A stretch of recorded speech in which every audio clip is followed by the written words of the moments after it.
সম্মানিত সভাপতি,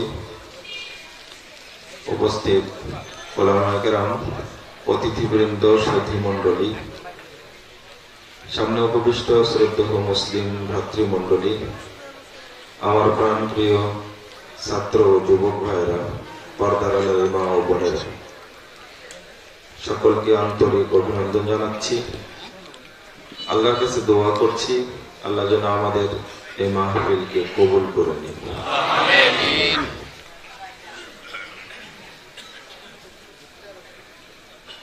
যারা এই মাহফিলের আয়োজন করেছেন, সময়, শ্রম, অর্থ, মেধা ব্যয় করেছেন এবং আপনারা যারা বিভিন্ন এলাকা থেকে মাহফিলে শামিল হয়েছেন, আল্লাহ আপনাদের আমাদের সকলকে জান্নাতুল ফিরদাউসের মেহমান হিসাবে কবুল করে নিন।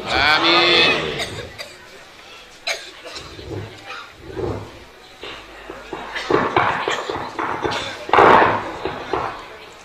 এটা না দিলে কোনো সমস্যা নেই? না না, সমস্যা নেই।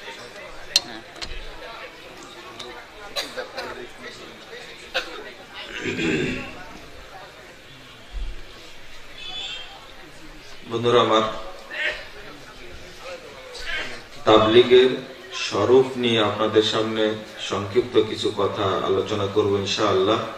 ওমা তাওফীকি ইল্লা বিল্লাহ, আলাইহি তাওয়াক্কালতু ওয়া ইলাইহি উনীব।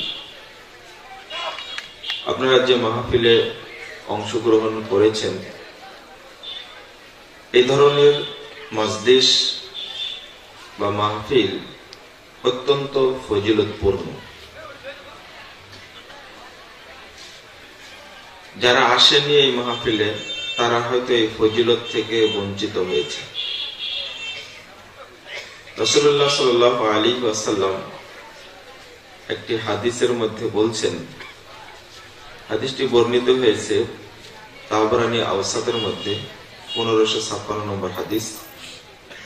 আল্লাহ রাসূল বলছেন, মা জালাসা কওমুন ইয়াযকুরুনাল্লাহ, কিছু মানুষ যখন এক জায়গায় বসে আল্লাহকে স্মরণ করে, আল্লাহর কথা পর্যালোচনা করে, ইল্লা নাদাহুম মুনাদিম মিনাস সামা, তখন আল্লাহ আসমান থেকে তাদেরকে ডাক দিয়ে বলেন, যখন মজলিস শেষ হয়ে যাবে তখন আল্লাহ বলেন, কুমু মাগফুরাল লাকুম, তোমরা এখন চলে যাও, তোমাদের সবাইকে ক্ষমা করে দেওয়া হয়েছে। ক্ষমা করার মালিক কে? আল্লাহ। আর কেউ ক্ষমা করতে পারেন? কোন নবী, ফেরেশতা, পীর সাহেবরা পারেন? পীরেরাও পারে না। ক্ষমা করার অধিকার একজনের কাছে সংরক্ষিত, তিনি হলেন আল্লাহ। আর এই কথাটা ঘোষণা করছেন কে? আল্লাহ। এর ঘোষকও আল্লাহ। আল্লাহ বলেন, কুমু মাগফুরাল লাকুম, তোমরা এখন চলে যাও, তোমাদের সবাইকে ক্ষমা করে দেওয়া হয়েছে। আল্লাহ আরেকটা কথা বলেন, আরেকটা বাক্য বলেন,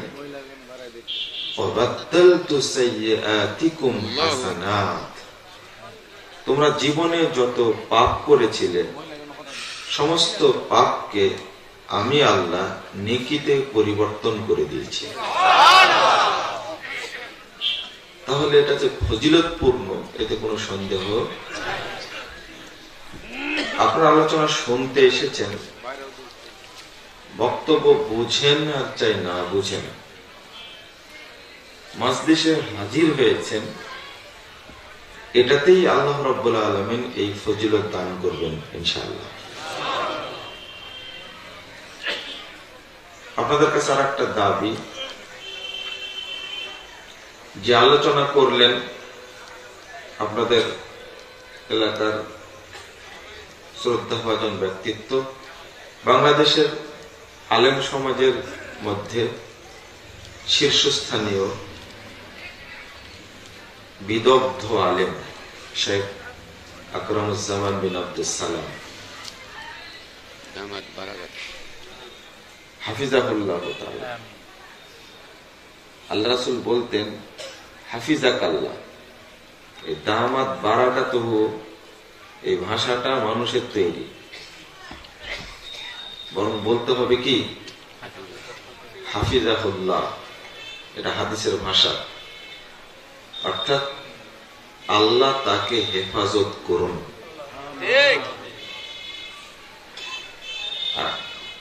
দামাত বারাকাতুহু তার মর্যাদা বৃদ্ধি হোক। তো মর্যাদা একা একা বৃদ্ধি হয় না, বৃদ্ধি করার একজন লাগে, তিনি কে? আল্লাহ। যত হাদিসের কিতাবে বর্ণিত হয়েছে এবং আলেম ওলামা দোয়া করেছেন, জীবিত থাকা অবস্থায় এই রাসূলের ভাষা দিয়েই দোয়া করেছেন, হাফিজাহুমুল্লাহ, হাফিজাকাল্লাহ, হাফিজাহুল্লাহ। বেদাতীরা চালু করেছে দামাত বারাকাতুহু, যেটা হাদিসে নেই। আপনারা এই ভাষা প্রয়োগ করবেন না, কি বলবেন? হাফিজাহুল্লাহ। আপনার ছেলেকে বলবেন হাফিজাকাল্লাহ, মনে থাকবে? কি বললাম? হাফিজাকাল্লাহ, আল্লাহ তোমাকে হেফাজত করুন। কি চমৎকার ভাষা! এই দায়িত্বটা কাকে দেওয়া হলো? আল্লাহকে। আল্লাহ তোমাকে হেফাজত করবেন। কি চমৎকার দোয়া! সাহাবীদের মধ্যে চালু ছিল, আল্লাহ রাসূল যাকে তাকে বলতেন হাফিজাকাল্লাহ, আল্লাহ তোমাকে হেফাজত করুন। তো বক্তব্য শুনলেন আপনারা, অত্যন্ত চমৎকার আলোচনা করছিলেন।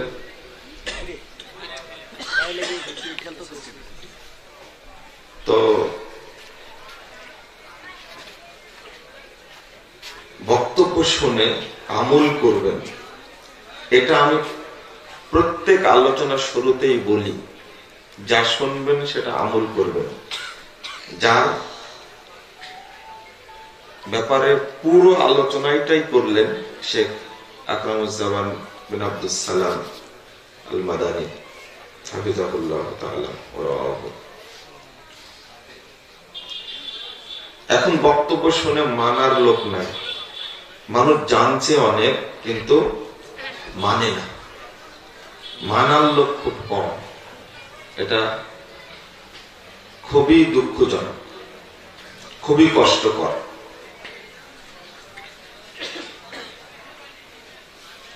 আমরা বেশি কথা না বললে, যে বিষয়টা নিয়ে আলোচনা করতে চেয়েছি সেই দিকে এগিয়ে যাওয়াই ভালো হবে। তবে আপনাদের প্রতি অনুরোধ থাকবে, যেটা শুনবেন সেটা নিজে মানবেন, অপরকে দাওয়াতটা দেওয়ার চেষ্টা করবেন ইনশাআল্লাহ। তাবলীগ মানে পৌঁছানো, পৌঁছিয়ে দেওয়া। কোরআন এবং সুন্নাত দাওয়াতকে মানুষের দ্বারে দ্বারে পৌঁছে দেওয়ার নাম হলো তাবলীগ,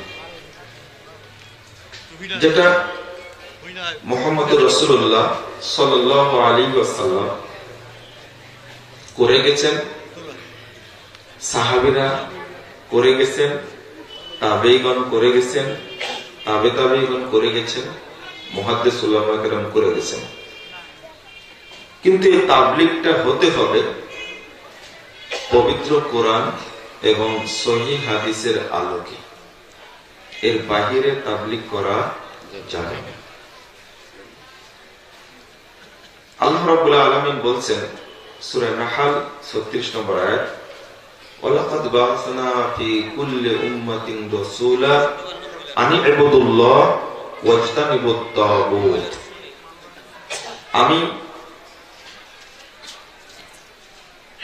প্রত্যেক উম্মতের কাছে একজন রাসূল পাঠিয়েছি। লাকাদ বা'আসনা ফি কুল্লি উম্মাতিন রাসূলা, রাসূল পাঠিয়েছি প্রত্যেক জাতির কাছে। কি জন্য? আনি ইবুদুল্লাহ ওয়াজতানিবুত তাগুত। তারা নির্দেশ দিবে তোমরা আল্লাহর তাওহীদকে মেনে নাও। উবুদুল্লাহ মানে তাওহীদ, তাওহীদকে মেনে নাও, আল্লাহর একত্ব ঘোষণা করো। প্রথম শর্ত আল্লাহর একত্ব ঘোষণা করা। দ্বিতীয় ওয়াজতানিবুত তাগুত, আর যাবতীয় তাগুত থেকে তোমরা বিরত থাকো। তাহলে তাওহীদ আর তাগুত দুইটা এখানে আসলো। তাওহীদকে মেনে নিতে হবে আর তাগুতকে বর্জন করতে হবে। যদি এটা করতে পারে তাহলে ওই ব্যক্তি হেদায়েত পাবে, আর যদি না করতে পারে, এই শর্ত পূরণ না করতে পারলে হেদায়েত পাবে না। ইবাদত কবুল হওয়া তো দূরের কথা, হেদায়েতই পাবে না। আমরা তাওহীদটাকে মেনে নিতে পারিনি। এই আয়াত দ্বারা বোঝা যাচ্ছে একজন দায়ী যখন দাওয়াতি কাজ করবেন তখন তার প্রধান কর্তব্য হলো তাওহীদের দাওয়াতটা পৌঁছে দেওয়া। প্রধান কর্তব্য এটা, কারণ এই কর্তব্য ছিল সকল নবী রাসূলের। অতএব এই দায়িত্ব যে কোনো দায়ী যদি তাওহীদকে মেনে না নেয় আর তাগুতকে বর্জন না করে, তাহলে ওই ব্যক্তি হেদায়েত পায়নি, ওর ইবাদত কবুল হওয়ার কোনো প্রশ্নই আসে না। জিনিসটা খুব কঠিন, কিন্তু এখন প্রকাশ করা খুব জটিল। তাওহীদকে বোঝানো খুব সহজ, কিন্তু তাগুত বোঝানো খুব কঠিন। আর এই প্রেক্ষাপটে তাগুত বোঝানো খুব মুশকিল। তাগুত মানে কি শুনছেন তো, কুরআনে বহু জায়গায় আছে। তাগুতের তিনটা অর্থ। এক, তাগুত বলতে শয়তানকে বোঝায়, এইটা আমাদের বোঝার দরকার নাই। দুই নম্বর, তাগুত বলতে বোঝায় আল্লাহ এবং আল্লাহর রাসূলের দেওয়া বিধান ব্যতীত যত বিধান প্রণীত হয় এগুলো হলো তাগুত। তিন নম্বর হলো কুরআন সুন্নাহ বিরোধী আইনের যারা প্রতিনিধিত্ব করে তারা হলো তাগুত। এটা এখন ব্যাখ্যা করা জটিল না? খুব জটিল। নরসিংদীতে একদিন বক্তব্য দিচ্ছিলাম, তো তাগুত সম্পর্কে বলতে যে অনেক কথা বলতে গিয়ে একজন বলে ফেললেন, আপনি খুলে বলেন কথা। একজন বললেন খুলে বলতে, আর একজন খেপে গেলেন। গাজীপুরে বক্তব্য দিচ্ছিলাম, একটা অংশ বলিনি, আর একটা অংশ বলেছি। বক্তব্য শেষে বেরিয়ে আসছি যে আগামী বছর আবার দাওয়াত থাকলো, আগামী বছর বাকি অংশটুকু বলবেন, আমি মঞ্চে থাকবো, কেউ কিছু বলতে পারবে না। আমি বললাম যে আপনি বুঝেছেন তো বাকি অংশ? যেহেতু বাকি অংশ আমি বুঝেছি, তবে এটা মানুষকে বুঝাতে হবে। আমি একজন দায়িত্বশীল, আমি বুঝেছি, আমি তওবা করব। হয়তো খোলা মনে আপনি তাগুতটা বলতে পারলে বক্তব্য যাদের কানে যাবে, স্বীকার না করলেও আন্তরিকভাবে তারা তাগুতকে বর্জন করবে। কষ্ট পেলেন আপনারা? বলবে কে? কেউ যদি সাহসী না করে তাহলে বলবে কে? তবে আলহামদুলিল্লাহ বইয়ের মধ্যে লিখতে এতটুকু কৃপণতা করিনি। একটা বই আছে, ভ্রান্ত আকীদা এবং সঠিক আকীদা। তাগুতের গোষ্ঠী যেগুলো আছে সবগুলো সিরিয়াল উল্লেখ করেছে আলহামদুলিল্লাহ। ওইটা পড়ে নিতে হবে, নিজে নিজে বুঝলেই হবে। মানে যুগটাই খারাপ, হক কথা বলাও কঠিন, মানাও কঠিন। তা আপনারাই বুঝেন যারা এখানে উপস্থিত আছেন। বাকি দুইটা বুঝলেই হবে। শয়তান বোঝার দরকার আছে? এই বাকি দুইটাই তো দরকার। শয়তানের অনুবাদ করে কি করব? এক নম্বর হলো আপনি বুঝে রাখেন, আপনি শুধু বুঝে রাখেন। এক নম্বর হলো কোরআন সুন্নাহ বিরোধী যত আইন আছে সেগুলো কি তাগুত।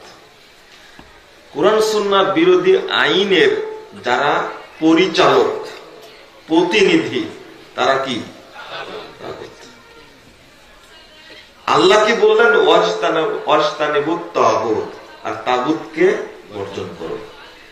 তাহলে এই আয়াতের অনুবাদ মেনে নিতে হলে পাতি নেতা, ছোট নেতা, মেজ নেতা, বড় নেতা, উপরের নেতা, নিচের নেতা, সবগুলো কি সবগুলো কি করতে হবে? বর্জন করতে হবে। এটা বলা খুব মুশকিল, কিন্তু আয়াতের অনুবাদ এটা। এরপরে যেটা বলবো এইটা বুঝে বাড়ি গেলেই হবে, বাকিটা না শুনলেও হবে। 256 নম্বর আয়াত সূরা বাকারার মধ্যে এসেছে, আল্লাহ বলছেন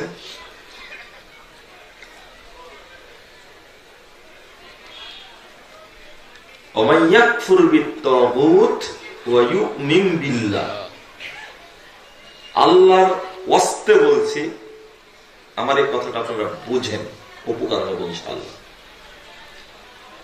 ওমান ইয়াকফুর বিত-তাগুত, যে ব্যক্তি তাগুতের সাথে কুফরি করবে, তাগুতের সাথে কুফরি করবে, অর্থাৎ আল্লাহ আপনাকে কাফের হতে বলছেন। কি হতে বলছেন? উল্টা বুঝবেন না, বুঝায় বলছি, আগে উল্টা বুঝবেন না। আল্লাহ আপনাকে কাফের হতে বলছেন। ওমান ইয়াকফুর বিত-তাগুত, যে ব্যক্তি তাগুতকে অস্বীকার করে কাফের হবে, ওয়া ইউমিন বিল্লাহ, এবং আল্লাহর প্রতি ঈমান আনবে, ফাকাদ ইসতামসাকা বিল উরওয়াতিল বুসকা লা ইনফিসামা লাহা। ওই ব্যক্তি কেবল আল্লাহ প্রদত্ত হেদায়েতকে শক্ত করে ধরতে পারবে, যা কখনো বিচ্ছিন্ন হবার শর্ত করেছেন কিন্তু দুইটা, পরে শর্তের জাযা পাবেন। শর্ত দুইটা করলেন কি? আগে তাগুতকে অস্বীকার করে কাফের হতে হবে, তারপরে কি করতে হবে? ঈমান আনতে হবে। যদি এটা করতে পারে, ফাকাদ ইসতামসাকা বিল উরওয়াতিল বুসকা, ওই ব্যক্তি আল্লাহ প্রদত্ত হেদায়েতের শক্ত হাতলকে ধরতে পারবে। যদি অস্বীকার না করতে পারে, হেদায়েত পাবে না। কথা বোঝা গেছে? হেদায়েত পাবে না। এটা কুরআন কালামুল্লাহ, 100% সত্য। আপনি হেদায়েত পাবেন না। কাফের হতে বললাম কেন? আল্লাহই বলেছেন, আমি কি বলেছি? ফামান ইয়াকফুর বিত-তাগুত, তাগুতকে অস্বীকার করে কাফের হতে হবে। আপনি আবার এটা বুঝবেন না যে আমাদের কাফের হতে বললো কেন? ইহুদি খ্রিস্টানরা মুসলিম না কাফের? সন্দেহ আছে? কোন সন্দেহ আছে? এটাও ঠিক, যদি কাফেরকে কাফের না বলেন আপনি, তাহলে আপনিও কাফের। এটা কিন্তু ঈমানের অংশ। কোন মুশরিককে যদি মুশরিক না বলেন, তাহলে আপনিও মুশরিক। এটা ঈমান ভঙ্গের কারণ কিন্তু একটা। কাফেরকে কাফের বলতে হবে। তাই ইহুদি খ্রিস্টানরা কাফের কেন? নবীকে মানেনি, কোরআনকে মানেনি, হাদিসকে মানেনি, এই জন্য কি কাফের, অস্বীকার করেছে, তাই কাফের। আর আমি কাফের কেন? আমি তাগুতকে মানি না, আমি কোন মতবাদ মানি না, আমি কোন মাযহাব মানি না, আমি কোন তরিকা মানি না, আমি কোন ইজম মানি না, আমি কোন দর্শন মানি না, আমি কোন থিওরি মানি না, এই জন্য কি বলেন কাফের। তাগুত মানে এইগুলো যেগুলো বললাম, এগুলো আল্লাহ এবং আল্লাহ রাসূলের বিধান ছাড়া কোন আইন বিধান মানি না, এজন্য আমি কাফের। আমি ইহুদি মতবাদ মানি না, খ্রিস্টান মতবাদ মানি না, আমি জাতীয়তাবাদও মানি না, ধর্মনিরপেক্ষতাবাদও মানি না, পুঁজিবাদও মানি না, আমি তরিকাও মানি না, ইজমও মানি না, মাযহাবও মানি না, আমি দর্শনও মানি না, থিওরিও মানি না, পৃথিবী কোনো কিছুকে মাবুদ বলে বিশ্বাস করি না। এই জন্য কি কাফের। আমি বইয়ে অনুবাদ করতে গিয়ে এই কথাই লিখেছি। অনেকে ফোন দিয়ে বলে এই লাইনটা মনে হয় একটু অনুবাদে ভুল হয়েছে। আমি বলেছি অনুবাদে ভুল হয়নি, আপনার বুঝতে ভুল হয়েছে। আমার বলে আমি কেন কাফের বলতে চেয়েছি। তো তারপরে বলছেন ওয়ায়ুমিন বিল্লাহ, আগে সব কিছুকে নাকচ করতে হবে অন্তর থেকে। নাকচ করার পরে আল্লাহর প্রতি ঈমান আনতে হবে। আল্লাহ শর্ত করছেন, তবে সে হেদায়েত পাবে, না হলে হেদায়েত পাবে না। এটাই হলো লা ইলাহা ইল্লাল্লাহ। অর্থাৎ আগে লা ইলাহা, আগে কি অস্বীকার, আগে কি অস্বীকার, আগে আল্লাহ অস্বীকার করতে বললেন। অর্থাৎ যাবতীয় মাবুদকে অস্বীকার করলাম। আমি বলে দিলাম কাউকে মানি না, একবারে পরিষ্কার করে বললাম কাউকে মানি না। এরপরে অন্তর যখন খালি, কিচ্ছু নাই, কোন মূর্তি পূজা নাই, ছবি পূজা নাই, পীর ভক্তি নাই, বুজুর্গ ভক্তি নাই, দরবেশ ভক্তি নাই, আলেমের ভক্তি নাই, কোন মাবুদকে মানি না, সবকে অস্বীকার করার পরে বলছে কি ইল্লাল্লাহ, একমাত্র আল্লাহকে মানি। এইটা যদি বলতে পারেন অন্তর খালি করে, খালি বলতে পারেন, কয়টা ফজিলত দিবেন। রাসূলুল্লাহ সাল্লাল্লাহু আলাইহি ওয়াসাল্লাম বলছেন, হাদিসটা পাবেন সহিহ বুখারীর 99 নম্বর হাদিস। আল্লাহ রাসূলকে একদিন আবু হুরায়রা বলছেন যে মান আসআদুন নাস বিশাফাআতিকা ইয়াউমাল কিয়ামাহ। আচ্ছা, সাউন্ডে কোনো সমস্যা হচ্ছে না তো? এখন বুঝছেন কোন ব্যক্তি কিয়ামতের মাঠে আপনার সুপারিশ পেয়ে সবচেয়ে ভাগ্যবান হবে, কোন ব্যক্তি? তখন আল্লাহ রাসূল বলছেন যে লাকাদ জানান্তু ইয়া আবা হুরায়রা আল্লাহ ইয়াসআলানি আহাদুন মিনকা আউয়ালু মিনকা আন হাযাল হাদিস। আল্লাহ রাসূল নিজেই বলছেন, মনে হচ্ছে আবু হুরায়রা, মনে হচ্ছে যে এই হাদিসের ব্যাপারে তোমার পূর্বে আর কেউ আমাকে জিজ্ঞাসা করে, মনে হচ্ছে। দেখেন হাদিসটা যে আল্লাহ নবীর ভাষা, এই বুখারীর হাদিসে ফুটে উঠেছে। আমি একটু পরে গিয়ে বলবো, প্রসঙ্গটা মনে রাখেন। আল্লাহ রাসূল বলছেন আবু হুরায়রা আল্লাহ ইয়াসআলানি আন হাযাল হাদিস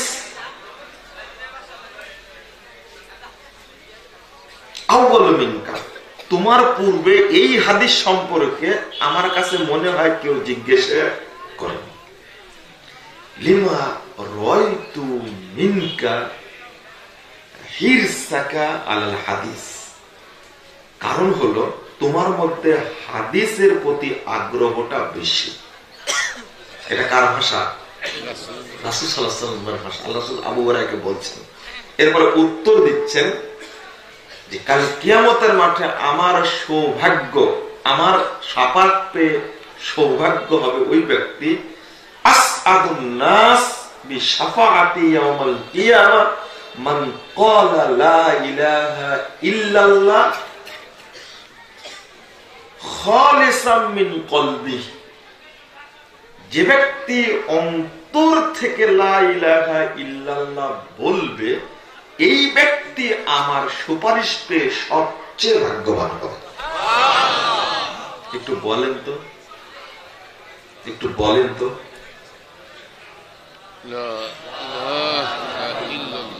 আমি জোরে বলতে বলিনি, আপনি আসতেই বলেন, কিন্তু আজকে অন্তত বলেন অন্তর থেকে লা ইলাহা ইল্লাল্লাহ। অন্তর থেকে বললেন তো, মুখ দিয়ে বললেন তো। আল্লাহ রাসূল বলতেন খালিসান মিন কলবি, এটাই। তাহলে লা ইলাহা যখন বলল সব বাদ পড়ে গেল। ইল্লাল্লাহ যখন বলল তখন একজন থেকে গেল, তিনি কে? এটা যদি হয় ফাকাদ ইসতামসাকা বিল উরওয়াতিল উসকা, সে হেদায়েত পাবে, না হলে হেদায়েত পাবে না। সব জায়গাতে আল্লাহ রাসূল এটা শর্ত করেছেন যে অন্তর থেকে বলুন। এই অন্তর থেকে বলার লোক 31 নম্বর হাদিস সহিহ মুসলিমের মধ্যে এসেছে। রাসূল সাল্লাল্লাহু আলাইহি ওয়াসাল্লাম বলছেন, মান ইয়াশহাদু আল্লা ইলাহা ইল্লাল্লাহ মুস্তাইকিনান বিহা কলবুহু, যে ব্যক্তি লা ইলাহা ইল্লাল্লাহ কথা, আমি এই যে অংশের ব্যাখ্যাটা দিলাম, এই অংশের ফজিলতটা আপনাদের বোঝাতে চাচ্ছে, বুঝতে পারছেন তো? তাগুতকে বর্জন করার যে ফজিলত, এটা বোঝাতে চাচ্ছি। আল্লাহ রাসূল বলছেন, যে ব্যক্তি বলল লা ইলাহা ইল্লাল্লাহ মুস্তাইকিনান, দৃঢ়তার সাথে, বিহা কলবুহু, অন্তরে দৃঢ়তা নিয়ে যে ব্যক্তি করলো লা ইলাহা ইল্লাল্লাহ, দাখালাল জান্নাত, সে জান্নাতে প্রবেশ করবে। এত সহজ জান্নাতে যাওয়া, জান্নাতে যাওয়া এত সহজ। 17 নম্বর আয়াত সূরা জুমারের মধ্যে আল্লাহ বলছেন, আল্লাযীনা ইসতানাবুত তাগুত আইয়াবুদুহা ওয়া আনাবু ইলাল্লাহ, যে ব্যক্তি তাগুতকে অস্বীকার করলো যে তার ইবাদত করব না, অস্বীকার করলো এবং আল্লাহর দিকে ধাবিত হলো, আল্লাহ বলছেন ফালাহুমুল বুশরা, তাদের জন্য জান্নাতের সুসংবাদ রয়েছে। একটা শর্ত করেছেন আল্লাহ এখানে, যে তাগুতকে মানবে না মর্মে যদি তারা কি করে, ওয়াদা করে, তো ফালাহুমুল বুশরা, তাদের জন্য জান্নাতের সুসংবাদ রয়েছে। আবার বলছেন ফাবাশশির ইবাদ, আল্লাহ বলছেন রাসূলকে, রাসূল তুমি আমার বান্দাদেরকে সুসংবাদ শুনিয়ে দাও, শুধু তাগুতকে অস্বীকার করবে আর আমি তাকে জান্নাত দান করব। এটা হলো 1 নম্বর দাওয়াত তাবলীগ করতে গিয়ে। দুর্ভাগ্য, বর্তমানে যে তাবলীগ প্রচলিত আছে, সেই তাবলীগের মধ্যে তাওহীদের কোন লেশ, তাওহীদ তো নাই, উল্টাটা শিরিকে ভর্তি। কেমন ভর্তি শিরিকে একটু বুঝেন তো। এই প্রচলিত তাবলীগরা শুধু বাংলাদেশে আহলে হাদিস ব্যতীত, সালাফি ব্যতীত, সারা পৃথিবীতে যারা সালাফি মানে পরিচিত, আহলে হাদিস নামে পরিচিত, এরা ব্যতীত বাংলাদেশে যত দল আছে, যত তরিকা আছে, যত পীর ফকির আছে, যত মতবাদ আছে, সবগুলো মতবাদ সুফিবাদের সাথে জড়িত। অথচ সুফিবাদ আমরা বুঝি না, বুঝতে পারি না। এই সুফিবাদই খেয়েছে, আপনার ভিতরে ঢুকে গেছে সুফিবাদ, আপনি ভাবতেও পারেননি। সেদিন একটা ঘটনা, আমি বক্তব্য শুনছি রোম থেকে, আমার এক উস্তাদ বসে আছেন, তো একটা ছেলে, কিছু ছেলে একসঙ্গে এসে গান গেয়ে চলে গেছে। আমি মঞ্চে এসে বললাম, উস্তাদ যে কিছু বললেন না, এই গানটা গেয়ে গেল। গানটা তো ভালোই বললো এবং খুব সুন্দর, কিন্তু সুরটা খুব সুন্দর। হাসবি রব্বি জাল্লাল্লাহ, একটা গান আছে না, হাসবি রব্বি জাল্লাল্লাহ মাফি কলবি গায়রুল্লাহ লা মাওজুদা ইল্লাল্লাহ। লা মাকসুদা ইল্লাল্লাহ, লা মাহবুবা ইল্লাল্লাহ, লা নাখাফু ইল্লাল্লাহ। দেখেন লা ইলাহা ইল্লাল্লাহ যে বাক্য দিয়ে মানুষ জান্নাত পাবে, সেই বাক্যের অনুবাদ করতে গিয়ে শিরিক ঢোকাছে মধ্যে। আমার উস্তাদ বলছেন যে ভালো গানই তো গাইল, কি সমস্যা? আপনার মাথা তাজা আছে তো? ঘুম ঘুম লাগে না তো? আমি একটু বলি, শোনেন তাহলে। প্রথম কথা, মাফি কলবি গায়রুল্লাহ, লা মাওজুদা ইল্লাল্লাহ। লা মাওজুদা ইল্লাল্লাহ মানে আল্লাহ ছাড়া কেউ মাওজুদ নেই, মানে ওয়াহদাতুল উজুদ, আল্লাহ সর্বত্র বিরাজমান। লা মাওজুদা ইল্লাল্লাহ। আহলে হাদিস মাদ্রাসায় পড়েছি, আমিও খারেজি মাদ্রাসায় পড়েছি। লা ইলাহা ইল্লাল্লাহ তারকিব শেখাতে গিয়ে এই মাদ্রাসা তাওহীদের ছেলেপেলে শিক্ষকরা আছে তো এখানে নাকি? এই শিক্ষক মন্ডলীকে বলছি, আলহামদুলিল্লাহ মাদ্রাসা গড়ে উঠুক আমি চাই। এই যে ছেলেটা বক্তব্য দিল খুব চমৎকার, তাই না? আলহামদুলিল্লাহ তা কবুল করুন, তারও তাওহীদকেও কবুল করুন। এরকম হাজার হাজার প্রতিষ্ঠান হওয়া উচিত, আমরা চাই। আলহামদুলিল্লাহ গড়ে উঠুক। আমরা একটা প্রতিষ্ঠান তৈরি করেছি, দারুল হুদা ইসলামিক কমপ্লেক্স। আমি আকরামুজ্জামান সাহেবকে দাওয়াত দিয়েছি, অন্তত সপ্তাহে একটা দুইটা আপনি দাস দিবেন। উনি রাজি হয়েছেন। এলেমালা মানুষ, বড় শিক্ষক না হলে বড় ছাত্র হওয়া, বড় আলেমের কাছে পড়তে হয়। আসলে আমাদের কপাল পোড়া, আমরা বড় আলেমের কাছে পড়তে পারি, বড় আলেম পাইনি। আবার উস্তাদদেরকে খাটো করা হয়ে গেল মনে হয়, তাই না? না, যে উস্তাদের কাছে পড়েছে তাদের আবার এলেম অনেক বেশি ছিল, কিন্তু দুর্বলতার কথা বলতে যা বলি যে আমরা কিছু শিখতে পারি। বড় উস্তাদের কাছে পড়তে হয়। এদের জন্য দোয়া করবেন আপনারা যে তারা যেন ইবনে তাইমার মতো আলেম হয়। আমিন বলতে কৃপণতা আপনাদের মধ্যে। একটা ইবনে তাইমিয়া তৈরি হলে আপনার কি সমস্যা? তো হতেও তো পারে আলবানির মতো যেন আলেম তৈরি হয়। তো আলহামদুলিল্লাহ রাজশাহীতে প্রতিষ্ঠানটা নতুন করে তৈরি করেছি, যেন প্রকৃত অর্থে আলেম। আমার জীবনে একটা মানে টার্গেট, শখ আছে। আমার স্যার গল্প করেছিলেন যে 1000 জন ছেলেকে আমি পড়িয়েছি মাস্টার্সে, বুখারী পড়িয়েছি অনেক ছেলেকে। যদি সেই ছেলেগুলো মানুষ হয় তাহলে এই দেশ সংস্কার হবে। এই বাংলাদেশে আহলে হাদিসদের এই জাগরণের মূলে একজন ব্যক্তি যিনি শুধু ছাত্র তৈরি করেছেন, লেখেও গেছেন, শাইখুল কুল ফিল কুল মিয়া নাজির হোসেন দেহলভী মুহাদ্দিস। 1,20,000 শুধু সহিহ বুখারীর ছাত্র সারা বাংলাদেশে তিনি আবাদ করেছেন, তার ছাত্র আবাদ করেছে। ছড়িয়ে ছিটিয়ে আছে তার ছাত্ররা। আরো কত আলেম তৈরি হয়েছে, কিন্তু বরকত হয়নি।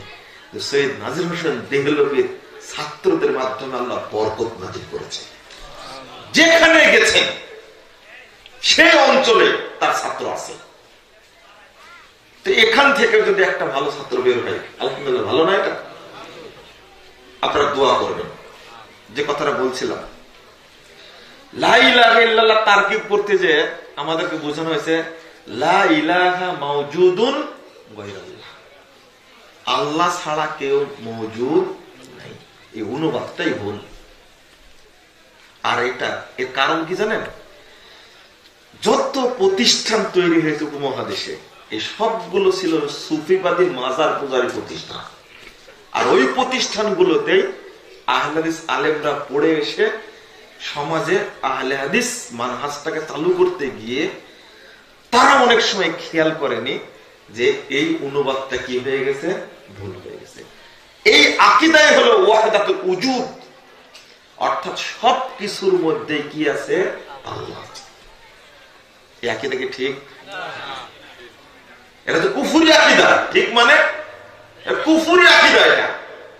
অথচ কি চমৎকার ভাবে বলছে লা মাওজুদা ইল্লাল্লাহ, আল্লাহ ছাড়া কিছু মওজুদ নেই। তাহলে আল্লাহ সব জায়গায় মওজুদ আছে। মাফি কলবি গায়রুল্লাহ, অর্থাৎ আমার অন্তরে আল্লাহ ছাড়া কেউ নেই। এটা কি ঠিক? আল্লাহ কোথায়? আর সাজে নেই। এটা তো আয়াত দ্বারা প্রমাণিত। কিন্তু কল কেন করলো?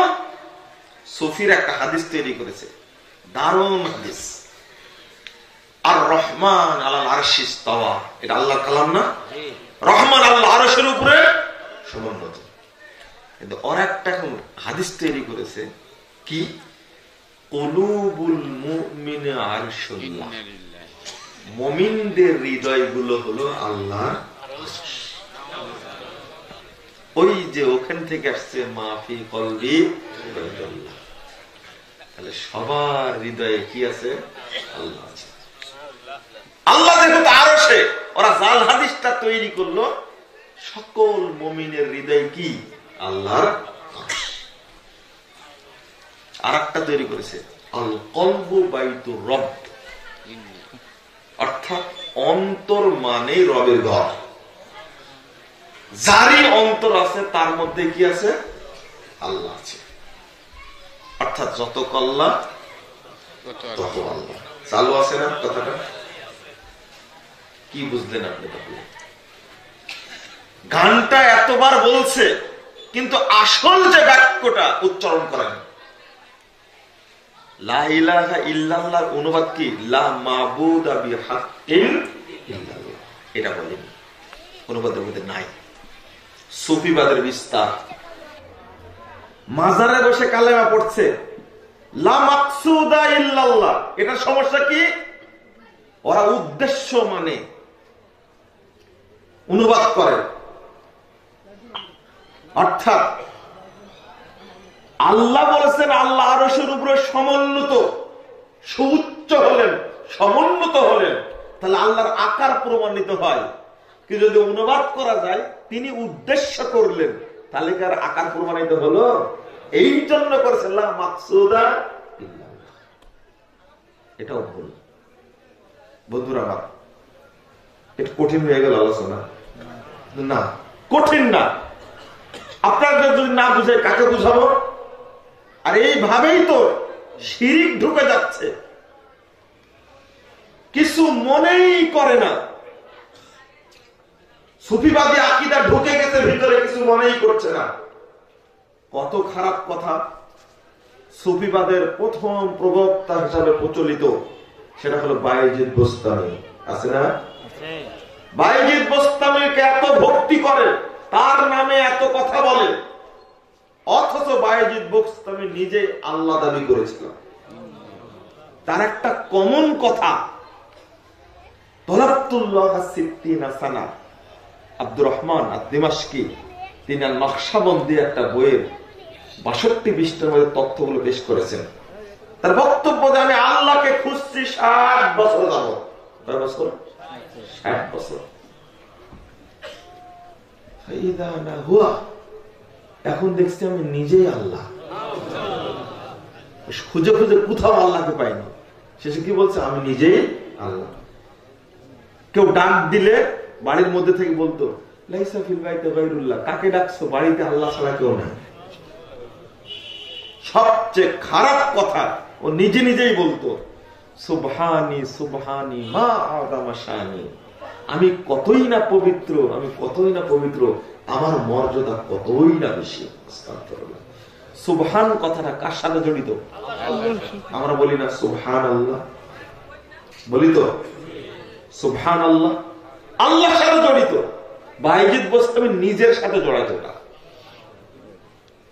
এই তাবলীগী ভাইরা ফাজাইল আমলের মধ্যে যত কাহিনী উল্লেখ করা আছে সবগুলো সুফিবাদী কথা উল্লেখ করা আছে।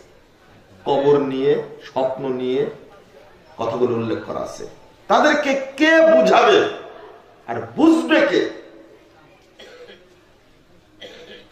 সুযোগ নাই। তারপরে মানসুর হাল্লাজের বক্তব্য আরো কত খারাপ। ও তো নিজে আল্লাহ দাবি করেছে, আর মানসুর হাল্লাজ কিন্তু আর একটা কাজ করেছে। বলছে মানে নাহনু রুহান, আল্লাহ আর আমি দুইটা রূহ, হালাল্লাহ বাদানান, এখন এক দেহের মধ্যে শামিল হয়ে গেছে। কোথায় মাবুদ আর কোথায় বান্দা? মাবুদ হলেন সপ্তম আসমানের উপরে, আর বান্দা হলো সপ্তম আসমানের নিচে। দুইটাকে কি করে ফেলেছে? এক করে ফেলেছে। শুধু তাই, এই দেশের এক শ্রেণীর মানুষ আছে যিনি আল্লাহ তিনি মোহাম্মদ, এই আকীদা পোষণ করেন। আর সেখান থেকে কথাটা চালু হয়েছে আল্লাহ মোহাম্মদ, আল্লাহ মোহাম্মদ, মোহাম্মদই আল্লাহ। আপনারা মসজিদে লিখে রাখেন তো, চালু হয়ে গেছে এটা, ওই আকীদা থেকে চালু হয়েছে এটা। কেন? কি চমৎকার কবিতা বানাইছে, আকার কি নিরাকার সেই রব্বানা। অর্থাৎ আকার বলো নিরাকার বলো, সেই আমাদের প্রভু। আহমদ আহাদ হলে তবে যাই জানা, মিমের ওই পর্দাটিরে উঠিয়ে দেখলে মন, দেখবি সে তাই বিরাজ করে আহাদ নিরঞ্জন। মানে আহমদের মিমটা তুলে দেন, তাহলে কি হবে? আহাদ। আহাদ কার নাম? আর আহমদ কার নাম? মোহাম্মদ সাল্লাল্লাহু আলাইহি ওয়াসাল্লাম। আহমদের মিমটা তুলে দেন, তাহলে কি হয়ে যাবে? আহাদ হয়ে যাবে। মিমের ওই পর্দা তীরে উঠিয়ে দেখলে মন, দেখবি সে তাই বিরাজ করে আহাদ নিরঞ্জন। ওহ জো মুস্তাবি আরশ থা খুদা হোকার, উতার পাড়া মদিনা মে মুস্তফা হোকার। কবিতা পড়ছে আর বলছে আল্লাহুম্মা আমিন। মানে হুজুরও বুঝে না, মুক্তাদিও বুঝে না, কি যে বললো এটা, এইভাবে বলছে। শের পরের কবিতা আমিন আমিন বলে, যিনি আসমানে খুদা হয়েছিলেন তিনি মদিনায় এসেছেন মস্ত ভাবে। কি আকীদা এটা? তওবা তওবা, নাউযুবিল্লাহ। এই আকীদায় পোষণ করে মানসুর হাল্লাজ চিৎকার দিয়ে বলছে আনাল হক, আনাল হক, আমি আল্লাহ, আমি আল্লাহ, আমি তুমি, তুমি আমি, আমার মাঝে আর তোমার মাঝে কোনো পার্থক্য না। তিন, একটা বললাম বাইজিদ বোস্তামি, 2 নম্বর বলে মানসুর হাল্লাজ, 3 নম্বর প্রবক্তা ইবনুল আরাবী কি বলছে জানেন? ফায়াহমাদুনি ওয়া আহমাদুহু, আল্লাহ আমার প্রশংসা করে আর আমি আল্লাহর প্রশংসা করি। ওয়া ইয়াবুদুনি ওয়া আ'বুদুহু, আল্লাহ আমার ইবাদত করে আর আমি আল্লাহর ইবাদত করি। বুঝেছেন কথা কি? এই ধরনের কথা বলা যায়? এটা ইবনুল আরাবীর কথা, এই সুফিবাদের প্রবক্তা। এই বেদাতীরা এত বর্ণনা করে এর সম্পর্কে, যার নামটা মুখে আনাই উচিত না। আমি আস্তাগফিরুল্লাহ পড়ে নিয়ে পরের কথাটা বলবো, আমি, আপনি রাগ করবেন না। আমি ইচ্ছা করেছি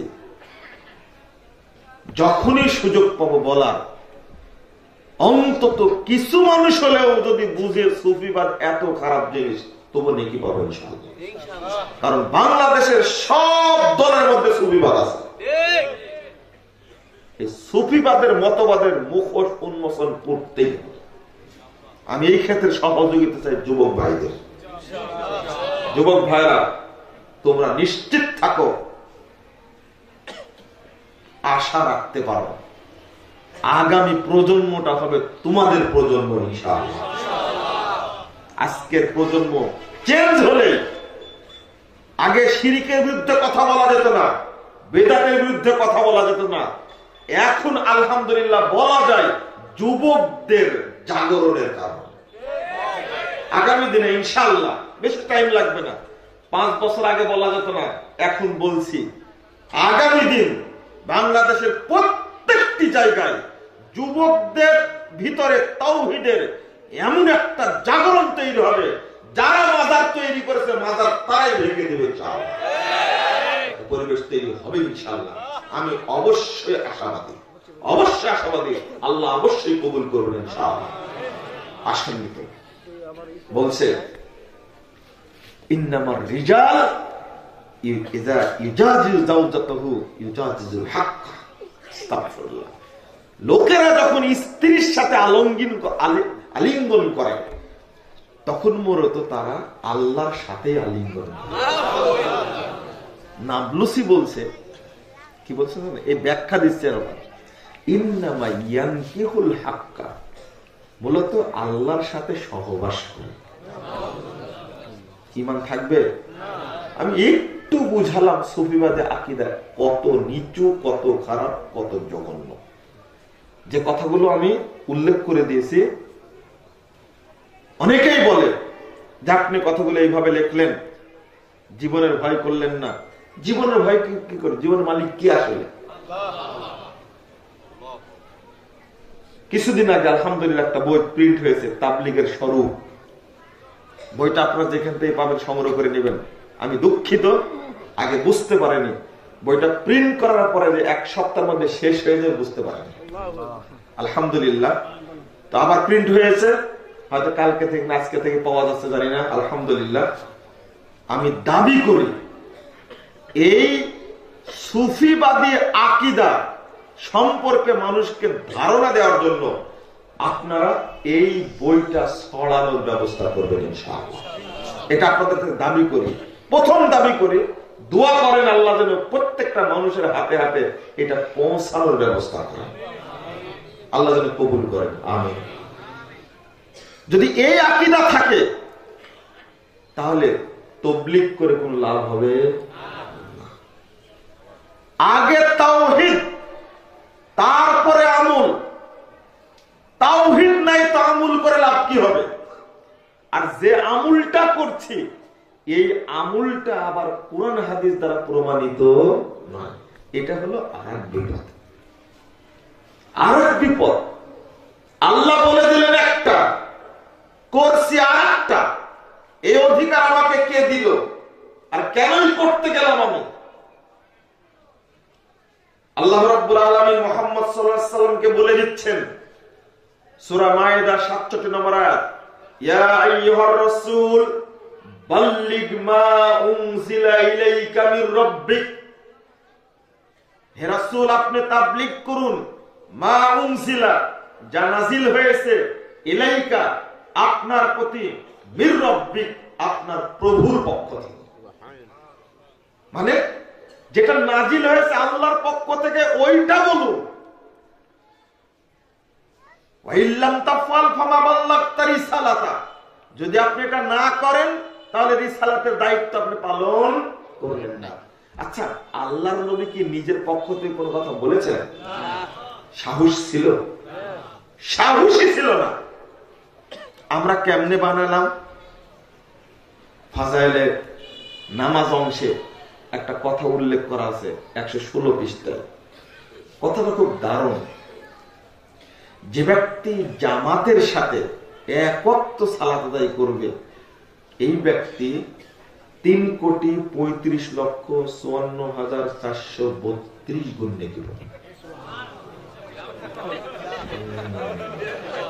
দেখছেন ফজিলতের ঝুঁকি আলাদা,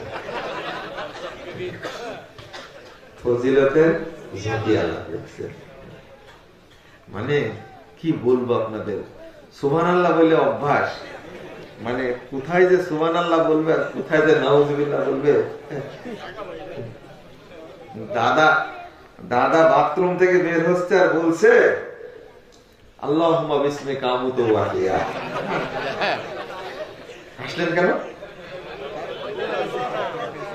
ও তাই নাকি? এটা ওখানকার দোয়া না। এই বুদ্ধিটাই যদি না থাকে, কেন বলছিলাম কথাটা, কেন বললাম? এক হুজুরের সাথে, চিটাগাঙ্গের হুজুরের সাথে ঢাকায় এক বাসায় বাহাস।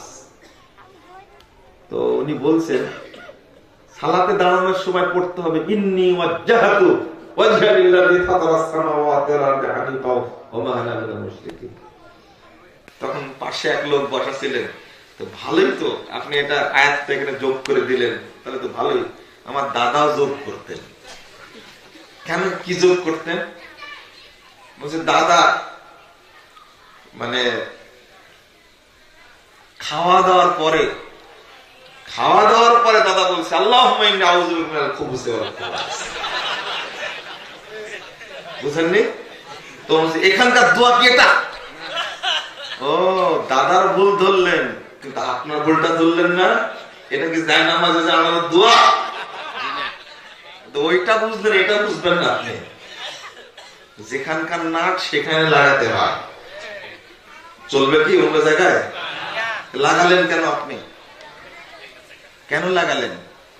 আসলে আমরা কোথায় সুবহানাল্লাহ বলি আর কোথায় ইন্নালিল্লাহ বলি, হিসাব নিকাশ খুব কম। আর এত ফজিলত সুবহানাল্লাহ বলাই লাগে। জামাতে নামাজ পড়বে তাই নেকি 3,35,54,432 গুণ। এটা কোথায়? আমার সামনে পড়তেছে তো আমি বলছি যে দলিল, তখন ফাজাইল আমল দেখায় বলছিল দলিল না। তাহলে তো ফাজাইল আমল তো এটা দলিল করতেই বলে যে এটাই দলিল, এটাই দলিল। এটা আছে কোন কুরআন হাদিসে? কোথাও আছে? নেকির কথা যখন বললেন অবশ্যই রাসূল কর্তৃক বর্ণিত হতে হবে, নাহলে তুই পেলে কোথায়, তৈরি করলে কেন তুমি? এটাই হলো আহলে হাদিসদের দোষ। গুমর ফাঁক করে দেয়, তত্ত্ব ফাঁস করে দেয়, এটাই আহলে হাদিসদের দোষ। আমি বলবো আহলে হাদিস কারা, একটু থামেন, আর একটু বলে নি আগে। হাদিস যেটা আছে সেইটা না বলে এই জাল হাদিস প্রচার করে লাভ হবে? আমল করে লাভ হবে? তাহলে প্রচারও করছে, আমলও করছে, কোন লাভ হবে না। কোথায় পেলেন? কারণ সহিহ হাদিস নাই। আমি দুইটাই বলি, সহিহটা থাকতে ওইটা বলুন আপনি। মুহাম্মদুর রাসূলুল্লাহ সাল্লাল্লাহু আলাইহি ওয়াসাল্লাম বলছেন, 430 নম্বর হাদিস আবু দাউদের মধ্যে এসেছে, আপনারা স্মরণ রাখবেন, আমল করার চেষ্টা করবেন। হাদিস যেটা সহিহ সেটা মানবেন না কেন? আল্লাহ রাসূল বলছেন, ক্বাল আল্লাহু তাআলা, আল্লাহ তাআলা আমাকে বলছেন, ইন্নী ফারাজতু আলা উম্মতি খামসা সালাওয়াত, মুহাম্মদ সাল্লাল্লাহু আলাইহি ওয়াসাল্লাম, আমি তোমার উম্মতের উপরে 5 ওয়াক্ত সালাতকে ফরজ করেছি। ওয়া আহিদতু ইনদি আহাদা, আর আমি একটা অঙ্গীকার করে রেখেছি। মুহাম্মদ শুনো, আমি একটা অঙ্গীকার করে রেখেছি, আন্নাহু মান জা ইউহাফিজ আলাইহিন্না লিওয়াক্তিহিন্না আদখালতুহুল জান্নাহ। যে ব্যক্তি এই 5 ওয়াক্ত সালাত আউয়াল ওয়াক্তে আদায় করে আমার কাছে আসবে, আমি ওয়াদা করেছি তাকে জান্নাত দান করব। কেন এই সহিহ ফজিলতটা বলা যায় না? এটা তো জান্নাতের ফয়সালা হলো, আর ওখানে ফয়সালাটা কিসের? নেকি, যার কোনো দলিল নাই। এটা নবী মুহাম্মদ সাল্লাল্লাহু আলাইহি ওয়াসাল্লাম বলতে পারেননি, হুজুর কেমনে পারলেন বলতে?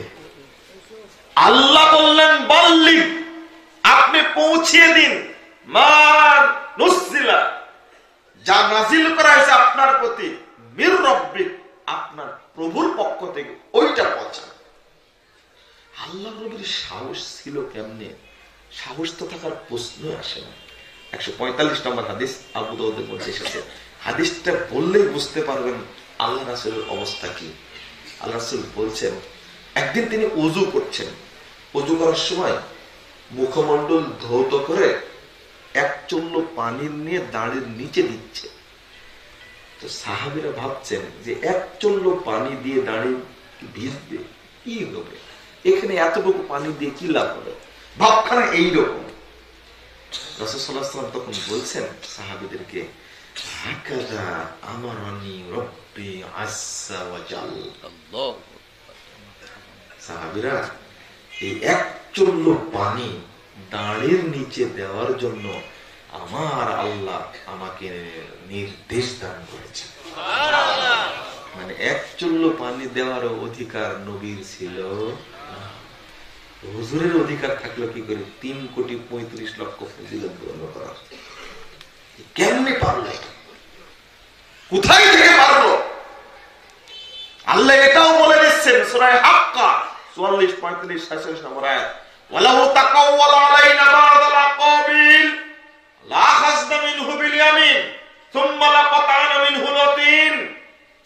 বিশ্ববাসী শুনে রাখো, ওয়ালাউ তাকাওয়ালা আলাইনা বা'দ লা কাবিল, মুহাম্মদ সাল্লাল্লাহু আলাইহি সাল্লাম যদি নিজের পক্ষ থেকে কোন কথা তৈরি করতেন, আমি ডান হাত দিয়ে তাকে ধরে ফেলতাম, অতঃপর তাকে আমি ধরে জবাই করে দিতাম, টুটি কেটে দেহ থেকে বিচ্ছিন্ন করতাম, আমি টুটি ছিঁড়ে ফেলতাম তার। আল্লাহ বলছেন মুহাম্মদ সাল্লাল্লাহু আলাইহি সাল্লামকে। একটু ভেবেছেন আপনি? যদি মুহাম্মদ সাল্লাল্লাহু আলাইহি সাল্লামকে আল্লাহ এই কথা বলেন, এত বড় নবী হওয়ার পরে, হুজুর আপনার কি হবে? আপনার টুটি নাই, তাই না? আর হুজুরটার সাহস তো অনেক বেশি, হুজুরদের ডিগ্রি বেশি, তো মনে করে যে নবী আর কি জানতো, আমরা তো অনেক কিছু জানি। আপনি নাউজুবিল্লাহ পড়ছেন, হুজুর নাউজুবিল্লাহ পড়বে না? নবীর কোন ডিগ্রি ছিল? হুজুরের ডিগ্রি তো মেলা।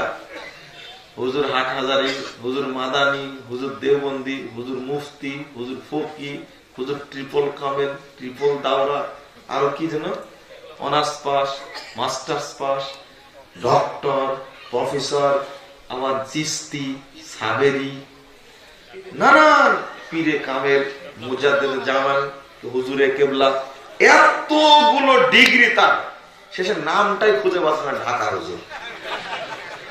নাম কি? ঢাকা হুজুর। ওর নামই কেউ জানে না, নামই কেউ ঢাকা হুজুর। এতগুলো ডিগ্রি যে হতো, আর নবীর কোন ডিগ্রি ছিল না, তো নবী কি জানতো? এই অহংকারের কারণে হুজুর যা ইচ্ছা তাই বলে। আর আমার নবীর যে ডিগ্রি ছিল, একটা ডিগ্রি যথেষ্ট, তিনি ছিলেন রাসূলুল্লাহ।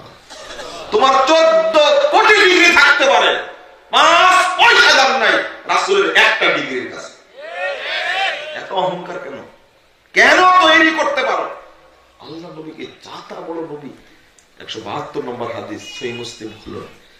যখন মিরাজ থেকে ফিরে আসলেন বাইতুল মাকদেসে, আপনাদের কেবলা কোন দিকে? এইদিকে, তাই না? আচ্ছা, রাসূল সাল্লাল্লাহু আলাইহি ওয়াসাল্লাম যখন আসলেন বাইতুল মাকদেসে, সব কিছু দেখে ঘুরে সব নবী রাসূল তাকে বিদায় দেওয়ার জন্য এসেছে। সব নবী রাসূল, আদম আলাইহিস সালাম আছেন, ইব্রাহিম খলিলুল্লাহ আছেন, সেখানে দাউদ সুলাইমান বাপ বেটা আছেন, মুসা কালিমুল্লাহ, ঈসা রূহুল্লাহ, এত বড় বড় নবী আছেন উপস্থিত। তাহলে বোঝা যাচ্ছে ঈসা আলাইহিস সালাম মাঝখানে আবার আসছিলেন দুনিয়ায়, তাই না? বুঝেননি কথা মনে হয় আমার? আসেন নাই? আসছিলেন তো, এটা হাদিস দ্বারা প্রমাণিত। আল্লাহর নবীর আগে ঈসা আলাইহিস সালাম উঠানেন না আল্লাহ, তাহলে মেরাজের দিন আসলেন না? তাহলে একবার আসে জানে দুনিয়া তো ঘুরে গেছে, আবার বলে যে না, এটা হাদিস যে হয়। সবচেয়ে বয়স্ক নবীকে কে বললো? আদম আলাইহিস সালাম। কয় বছর বেঁচে ছিলেন আদম আলাইহিস সালাম? 940 বা 960 বছর। ঈসা আলাইহিস সালাম কয় বছর হলে বেঁচে আছেন বলেন দেখি? আজীব ব্যাপার। মুহাম্মদ সাল্লাল্লাহু আলাইহি সাল্লামের আসার 1000 বছর পূর্বে ঈসা আলাইহিস সালাম এসেছিলেন। এই বেটাতে এখনো বেঁচে আছে। আবার কত বছর পরে আসবেন দুনিয়াতে, এই বেটা তো মরেনি এখনো। ঈসা আলাইহিস সালাম কি মরেছেন?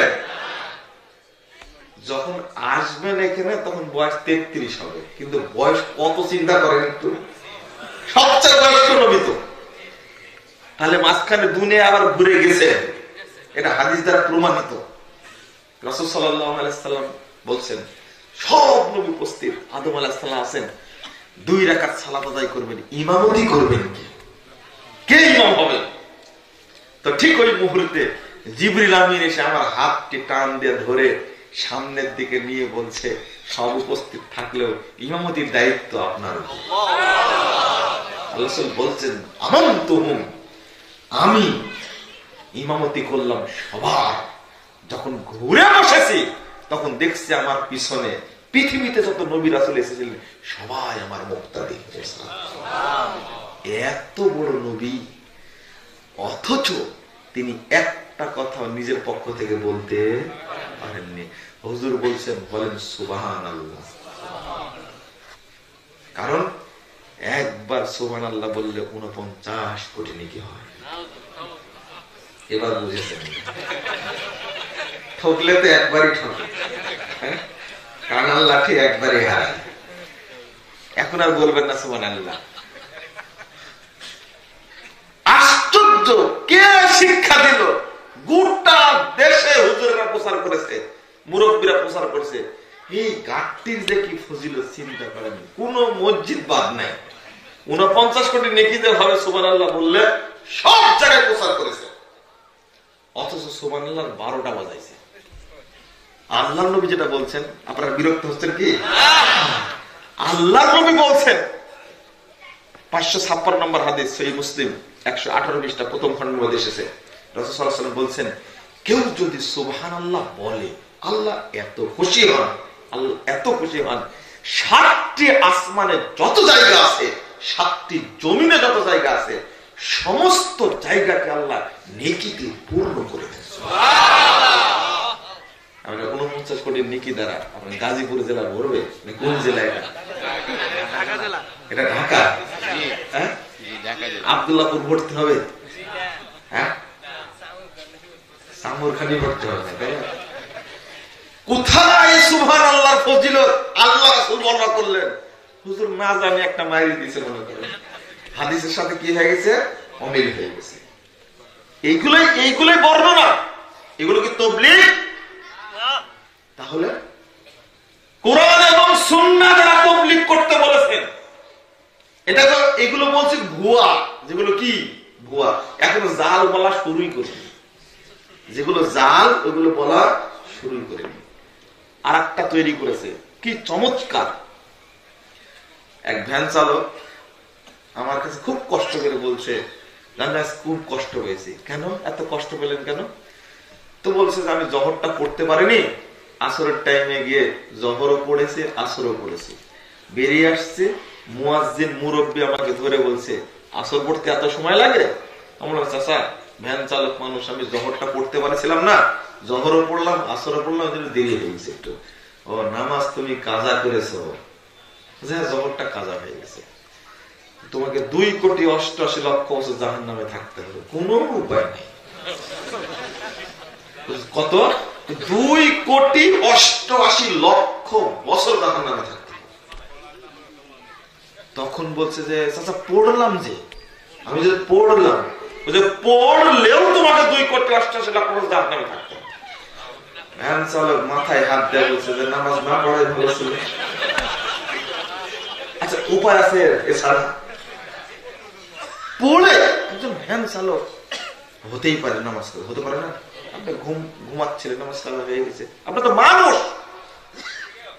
মুহাম্মদুর রাসূলুল্লাহ সাল্লাল্লাহু আলাইহি ওয়াসাল্লাম তার যদি সালাত কাজা হয়ে যায়, ফজরের সালাত যদি পড়েন বেলা 11টার সময়, মুহাম্মদ সাল্লাল্লাহু আলাইহি ওয়াসাল্লাম সাহাবীরা সহ আসরের সালাত পড়ে 660 নম্বর হাদিস সহিহ মুসলিমের মধ্যে এসেছে, আল্লাহর নবী মুহাম্মদ সাল্লাল্লাহু আলাইহি ওয়াসাল্লাম সাহাবীদের নিয়ে ফজরের সালাত পড়েছেন দেরি করে, প্রায় 10:30-11টার দিকে, যখন রোদের তাপ খুব বেশি হয়েছে, তখন জায়গা পেয়েছেন। বেলালকে বলছেন, বেলাল কি ঘটনা, তোমার তো ডেকে দেওয়ার কথা ছিল।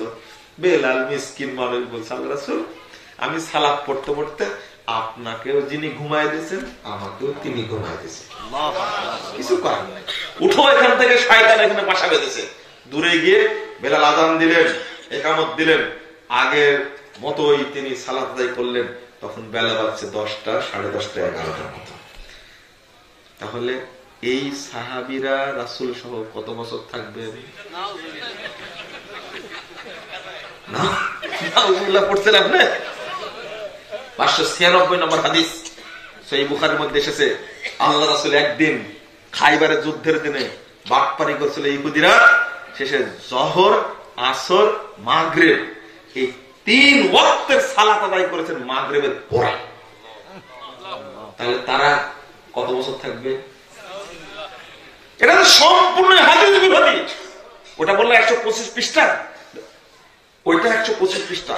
আর এটা 116 পৃষ্ঠা ফাজাইলে আমল হজ অংশ পড়ে দেখবেন। তো আল্লাহর নবী যেটা বললেন, আপনি খুলেন সহিহ মুসলিম 1598 নম্বর হাদিস। রাসূল সাল্লাল্লাহু আলাইহি ওয়াসাল্লাম বলছেন, মান নামা আও নাসিয়া, কেউ যদি ভুল করে অথবা ঘুমিয়ে যায়, কেউ যদি ভুল করে, সালাত ভুলে যায় বা ঘুমিয়ে যায়, ফালিয়াসাল্লিহা ইযা রাকারাহা ফাইন্নাহা কাফারাতুহা, যখন স্মরণ হবে, যখন ঘুম থেকে উঠবে, তখনই যেন সালাতটা পড়ে নেয়, এটাই হলো কাফারা। আলহামদুলিল্লাহ পড়লেন আপনারা? এতই অকৃতজ্ঞ বান্দা, এটা কোনো কাফারা হলো? সালাতটা শুধু পড়ে নিয়েছে, আল্লাহ রাসূল বলছেন এটাই হলো কাফারা। আলহামদুলিল্লাহ, সালাতটা আমি পড়ে নিয়েছি, এত জরিমানাও দেওয়া লাগলো না, এটাই কাফারা। বান্দার উপরে আল্লাহ ইবাদতকে কত সহজ করেছে, কিন্তু হুজুরেরা কি করে ফেলেছে? কঠিন করে ফেলেছে, এত কঠিন করে ফেলেছে, কল্পনা করা যায় না, ভাবাও যায় না, চিন্তা করা যায় না। শুধু এই ফজিলত গুলো মানুষের কাছে বর্ণনা করা, স্পষ্ট করার জন্য আজকে ভ্রান্ত গুলো ছুটে গেছে। এইটাই নাম দিয়ে হয়েছে কি? তাবলীগ। এটা কি তাবলীগ?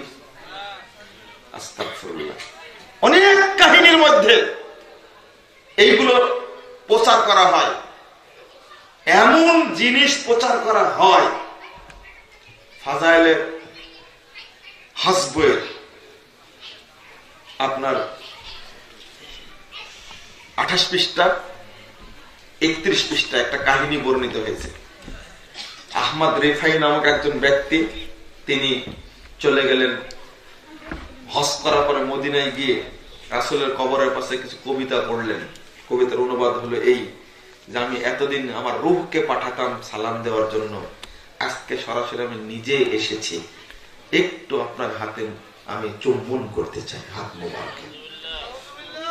আল্লাহ রাসূল হাত বের করে দিলেন।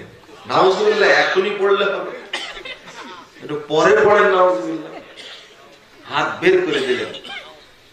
তখন আহমদ রেফাই আল্লাহ নবীর হাতে চুম্বন করলেন।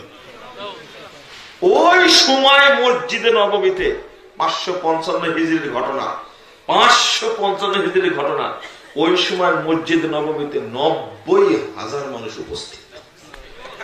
তার মধ্যে একজন লোক ছিলেন মাহবুবে সুবানি কুতুবে রব্বানি আব্দুল কাদের জিলানী। মানে এই ঘটনাকে সত্য করার জন্য আব্দুল কাদের জিলানীর নামটা নিয়েছে। কি বুঝলেন আপনারা এতক্ষণ? এইরকম ঘটনা সাহাবীদের যুগে ঘটেছে কখনো? তাবেঈদের যুগে ঘটেছে? তাবেঈদের যুগে ঘটেছে? এগুলো কি কুফরি আকীদা না? আস্তাগফিরুল্লাহ, শিরক আকবার। ঈমানই থাকবে না বিশ্বাস করলে। এইগুলোই হলো দাওয়াত। এক মুরব্বি পড়তেছে, ওযুর পরে পড়তেছে কি? ইন্না আনজালনাহু ফি লাইলাতুল কদর ওয়া মা আদরাকা মা লাইলাতুল কদর। আমি জিজ্ঞেস করছি, চাচা কি পড়েন এটা? তখন বলছে ওযুর দোয়া এটা, ওযুর দোয়া এটা। কেন আপনি জানেন না? একবার যদি সূরা কদর পড়ে ওযুর পরে, তাহলে ওই ব্যক্তি কিয়ামতের মাঠে সিদ্দিকদের সাথে থাকবে। 2 বার পড়লে শহীদদের সাথে থাকবে, 3 বার পড়লে নবীদের সাথে থাকবে। না, একদিকে সুবহানাল্লাহ বলছে, একদিকে নামাজ পড়ে গেছে। আমি বলছি চাচা হাদিস তো জাল। তখন বলছে যে আপনাকে জাল হাদিস খুঁজে কে বের করতে বলবো? আমি তো বের করে নিয়ে যাবে, এটা মুহাদ্দিসগণ বলে গেছেন বহু পূর্বে হাদিসটা জাল। জাল হোক, হাদিস তো কি বুঝলেন আপনারা? জাল হোক, হাদিস তো, এটা আপনারা বলেন। জাল হোক, হাদিস তো। আমি বললাম চাচা একটা সহিহ হাদিস শোনাই। বলছেন না, আপনার হাদিস শুনবো না। বাবা আমার হাদিস ধরে, বাবা রাসূলের হাদিস। দেখুন আমি হাদিসটা শোনাই দেব, সহিহ হাদিসটা। রাসূল সাল্লাল্লাহু আলাইহি ওয়াসাল্লাম বলেছেন, এত সুন্দর ফজিলত। সহিহ মুসলিম 122 পৃষ্ঠার হাদিস, প্রথম খণ্ডের মধ্যে এসেছে। আল্লাহ রাসূল বলেছেন, মান তাওয়াদ্দাওয়া ওয়া আহসানাল উজুয়া, যে ব্যক্তি ওযু করবে, সুন্দর করে ওযু করবে, ওয়াকুল আশহাদু আল্লা ইলাহা ইল্লাল্লাহ ওয়াহদাহু লা শারীকা লাহু ওয়া আশহাদু আন্না মুহাম্মাদান আবদুহু ওয়া রাসূলুহু, যে ব্যক্তি এই দোয়া পাঠ করবে, ফুতিহাত লাহু আবওয়াবুল জান্নাতিস সামানিয়া, তার জন্য জান্নাতের 8টি দরজা খুলে দেওয়া হবে। ইয়াদখুলু মিন আইয়িহা শা, যেই দিক দিয়ে যে দরজা দিয়ে ইচ্ছা ওই দরজা দিয়ে জান্নাতে ঢুকতে হবে। এত সুন্দর ফজিলত শোনার পরে বলছে কাকরাইলের মুরব্বীরা ওইটাও আমল করে, ওইটা কি দ্বারা বুঝাবেন? আসলে মানসিক ভাবে প্রতিবন্ধী হলে যা হয় তাই হয়েছে, প্রতিবন্ধী হয়ে গেছে। কত যে এইরকম ভুয়া জাল ফজিলত আমি ভাবতে, মানে এটা তাহকিক করতে গিয়ে ফাজাইলে নামাজ, ফাজাইলে হজ, ফাজাইলে দরুদ, ফাজাইলে জিকির, ফাজাইলে কোরআন, ফাজাইলে রওজা, ফাজাইলে যাকাত সাদাকাত, সবগুলো হাদিসগুলো যাচাই করতে যা দেখছি অধিকাংশই জালের জয়ীফ, অধিকাংশই, যেটা তাবলীগের স্বরূপের মধ্যে তুলে ধরেছে মানুষ যেন বুঝতে পারে। আর উদ্ভট কাহিনী, ঢাকায় খুতবা দিচ্ছিলাম, এক মুরব্বী আমার উপরে গেছে খেপে গিয়ে বলছে আপনি সহিহ হাদিসগুলো বলতে পারেন না, খালি বলেন যে এটা জাল চলবে না, এটা জয়ীফ চলবে না। মুরব্বীকে বুঝাবে কে? আমি বললাম যে মুরব্বী একবার মুসল্লিদের মধ্যে আমাকে ধরে বসেছে আর খুব গরম। আমি বললাম যে বলি এই জন্য যে মানুষ জাল গুলো যেন আমল না করে, জাল হাদিস থেকে আমল করে না। আমি বললাম যে একটা হাদিস আপনি আমল করেন, একটা দোয়া জানেন? কি দোয়া? লা ইলাহা ইল্লাল্লাহু ওয়াহদাহু লা শারীকা লাহু আহাদান সামাদান লাম ইয়ালিদ ওয়া লাম ইউলাদ ওয়া লাম ইয়াকুল লাহু কুফুয়ান আহাদ। এটা বুঝেন? যে হ্যাঁ এটা তো হাদিস আছে, জানি। কত ফজিলত বলেন তো, কত? তখন বলছে যে 20 লক্ষ নেকি। আমি বললাম যে চাচা হাদিস তো জাল। বুঝছি না, জাল হাদিস আমি আমল করি অন্তত 50 বছর যাব, 20 লক্ষ নেকির আশায় আমল করা। এটা আমল চাচা হাদিস জাল, এটা আপনি সহিটা আমল করবেন। তো সহিটা কোনটা? এই জন্যই জাল কথা বলি, এটা জাল, এটা মানেন না, সহিটা মানে। বন্ধুরা আমার অবস্থা এত জটিল সৃষ্টি করে ফেলেছে, আর এই বইটা এত প্রিন্ট করে ফাজাইল আমরান মুনতাখাবে হাদিস, এত প্রিন্ট করে বিনামূল্যে। ওই রোহিঙ্গাদেরকে ত্রাণ দিতে গেছিলাম তো, দেখেন ইন্না লিল্লাহি ওয়া ইন্না ইলাইহি রাজিউন। মুসলিমের উচিত প্রথম মানুষের হাতে কোরআন তুলে দেওয়া। গাট্টিয়ালারা গেছে, দেখছে মানে গাড়িতে করে ভর্তি, কোরআন নিয়ে যায়নি, সব ফাজাইলে আমল নিয়ে গেছে, দিচ্ছে, বন্টন করছে। হায় আল্লাহ, কি অবস্থা! এরা উত্তর দিবে কি কবরে গিয়ে? 3টা প্রশ্ন হবে। 3টা প্রশ্নের একটা হবে আমার রব্বুকা, তোমার রব কে ছিলেন? কে ছিলেন? দিন কি ছিল? নবী কে ছিলেন? মান হাযা রাসূল আল্লাযী বুইসা ফিকুম, তোমাদের মধ্যে পাঠানো হয়েছে সে কে? কে? 3টা প্রশ্নের উত্তর দিতে পারলে চতুর্থ আর একটা প্রশ্ন করা হবে, মাঝখানে বলে দি ইদ্রিকা, তোমাকে কে জানালো? জানলে কিভাবে তুমি? তখন ওই ব্যক্তি বলবে জানবো না মানে আমি আল্লাহর কিতাব পড়েছিলাম, আমি তাকে সত্যায়ন করেছিলাম, তাসদীক করেছিলাম এবং তার প্রতি ঈমান এনেছিলাম। এটাই কথা হলো লা ওয়া আশহাদু আন্না মুহাম্মাদান আবদুহু ওয়া রাসূলুহু। এই কথার অর্থই হলো তাসদীকুহু ফীমা আখবার ওয়া আল্লা ইউবাদাল্লাহ ইল্লা বিমা শারা। এই জিনিসটা বুঝিনি। তাহলে কোরআন তো কিতাব আল্লাহ, কোরআন তেলাওয়াত না শিখলে কবরে উত্তর দেওয়া কঠিন হবে। আপনি কি বলবেন? ফাজাইলে আমল পড়েছিলাম, না কি বলবেন? হ্যাঁ না নিয়ামুল কোরআন পড়েছিলাম তাই বলবেন না? যে কিতাবগুলোতে বেশি সমস্যা করেছে, মৌলিক 4টা কিতাব মানুষের ঘরে বেশি আছে, এই ফাজাইলে আমল, নিয়ামুল কোরআন, মুকসুদুল মুমিনিন, বেহেশতি জীবন, আর এখন যোগ হয়েছে মুনতাখাবে হাদিস। কোরআন বিতরণ করছে রোহিঙ্গাদের মধ্যে, এই বিতরণ না করে বিতরণ করছে কি? ফাজাইলে আমল বিতরণ করছে। এটাই চলছে। আর এই কিতাবটার মধ্যে এইগুলো আছে। আমি মুরব্বীকে বললাম একটা হাদিস আপনি আমল করবেন। তিরমিজি 2য় খণ্ডের 181 পৃষ্ঠার মধ্যে আসছে, মুহাম্মদ রাসূলুল্লাহ সাল্লাল্লাহু আলাইহি ওয়াসাল্লাম বলছেন, কেউ যদি বাজারে ঢোকার সময় পড়ে লা ইলাহা ইল্লাল্লাহু ওয়াহদাহু লা শারীকা লাহু লাহুল মুলকু ওয়া লাহুল হামদু ইউহয়ি ওয়া ইউমীতু বিয়াদিহিল খায়রু ওয়া হুয়া আলা কুল্লি শাইইন কাদির, এই দোয়া যদি কেউ পড়ে, হাসান সনদে বর্ণিত হয়েছে, নাসিরুদ্দিন আলবানী হাসান বলেছেন সনদকে, আল্লাহ রাসূল বলছেন তার 10 লক্ষ পাপ আল্লাহ ক্ষমা করে দেবেন, 10 লক্ষ নেকি তার আমলনামায় লিপিবদ্ধ করবেন, 10 লক্ষ মর্যাদা বৃদ্ধি করে দেবেন। শুধু তাই না, তার জন্য জান্নাতে একটা ঘর তৈরি করে দেবেন। কেন সহিটা মানা যায় না? সহি তো অনেক আছে, মানি না কেন, মানতে চাই না কেন? আমরাই অনেকটা পিছিয়ে গেছি এই অবস্থা থেকে। বন্ধুরা আমার, যেটা কাজ দরকার এখন, সহিগুলো বেশি বেশি মানুষের কাছে প্রচার করার দরকার। দাড়ি পেকে গেছে, বয়স 85 হয়ে গেছে, এখন পর্যন্ত জানে একটাই জিনিস, এখন পর্যন্ত আমল করে। মসজিদের আদব হলো মসজিদে ঢুকে আগে বসে পড়া। না বলছেন কেন? আবার এটা তো আদব। এটা আদব না বেয়াদবি? এটা বেয়াদবি না? তো 85 বছর যাবত তাবলীগ করে কি লাভ হলো? এই ছোট্ট জিনিসটা এখনো মাথায় ঢুকেনি। আকীদার দাওয়াত তো নাই, সেটা আগেই বলেছি, বরং কি শিরকের দাওয়াত চলছে। সালাত যে ভালো করে পড়াবে, নবীর সালাত তাদের মধ্যে নাই, সবগুলো হলো বেদাতি সালাত হয়ে গেছে। যেগুলো হাদিসে নাই ওইগুলোই। কেন? নামাজ শিখেইছে ওই যে আশরাফ আলী থানভী সাহেবের পূর্ণাঙ্গ নামাজ শিক্ষা বই দ্বারা দুনিয়ার নিয়াতে আর তৈরি করা দুয়াই ভর্তি করে দিয়েছে একবারে।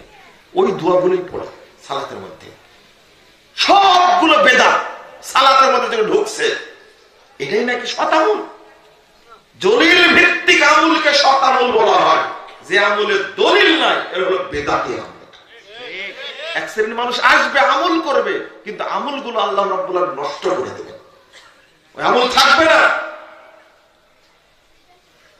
যেটা বলতে চেয়েছিলাম, এই জায়গায় আল্লাহ নবী সাল্লাল্লাহু আলাইহি ওয়াসাল্লাম বললেন, কত চমৎকার হাদিস, স্পষ্ট 444 নম্বর হাদিস সহিহ বুখারীর মধ্যে এসেছে, ইযা দাখালা আহাদুকুমুল মসজিদ ফালা ইয়াজলিস হাত্তা ইউসাল্লি রাকাতাইন। তোমাদের কেউ যখন মসজিদে ঢোকে, সেজন্য না বসে যতক্ষণ 2 রাকাত সালাত আদায় না করে। তুমি এত বড় খতিব হয়ে গেলে, তোমার খুতবার এত দাম যে খুতবার সময় নামাজ পড়া যায় না। 287 পৃষ্ঠার সহিহ মুসলিমের মধ্যে হাদিস এসেছে, মুহাম্মদ রাসূলুল্লাহ সাল্লাল্লাহু আলাইহি ওয়াসাল্লাম একজন নাম কি সুলাইক আল গতাফানি, তিনি মসজিদে এসে বসে পড়েছেন। আল্লাহ রাসূল খুতবা দেওয়ার অবস্থা জিজ্ঞেস করছেন, আসল্লাইতা, তুমি সালাত পড়েছো? লা, পড়িনি। তখন বলছেন, কুম, দাঁড়াও, সাল্লি রাকাতাইন, 2 রাকাত পড়ো, ফাউজিস, সংক্ষেপ করে পড়ো। আল্লাহর নবী খুতবা দেওয়া অবস্থায় যদি সালাত চলে, তুমি কত বড় খতিব হলে মসজিদকে অপমান করে তোমার সামনে নাকি নামাজ পড়া যায় না? কেন এই ফজিলত নাই? মসজিদে তাহিয়াতুল মসজিদের ফজিলত নাই? আছে না ফজিলত? ওই ফজিলত মানি না কেন? মুহাম্মদ রাসূলুল্লাহ সাল্লাল্লাহু আলাইহি ওয়াসাল্লাম বিলালকে বলছেন, তিরমিজি 2য় খণ্ডে 209 পৃষ্ঠা হাদিসটা বর্ণিত হয়েছে, বিলাল, মা দাখালতু জান্নাতা ইল্লা সামিতু খাশাতা, আমি যখনই জান্নাতে ঢুকি তখনই দেখি তুমি আমার সামনে দিয়ে খটখট করে হেঁটে যাচ্ছ। ব্যাপারটা বিলাল তাজা, বিলাল মরেনি, তাজা। রাসূল সাল্লাল্লাহু আলাইহি ওয়াসাল্লামকে বলছেন, আল্লাহ সাল্লাম তেমন কিছু আমল করেনি, ইজা তাওয়াসসাইতু সাল্লাইতু রাকাতাইন আও ইজা আসসামতু সাল্লাইতু রাকাতাইন।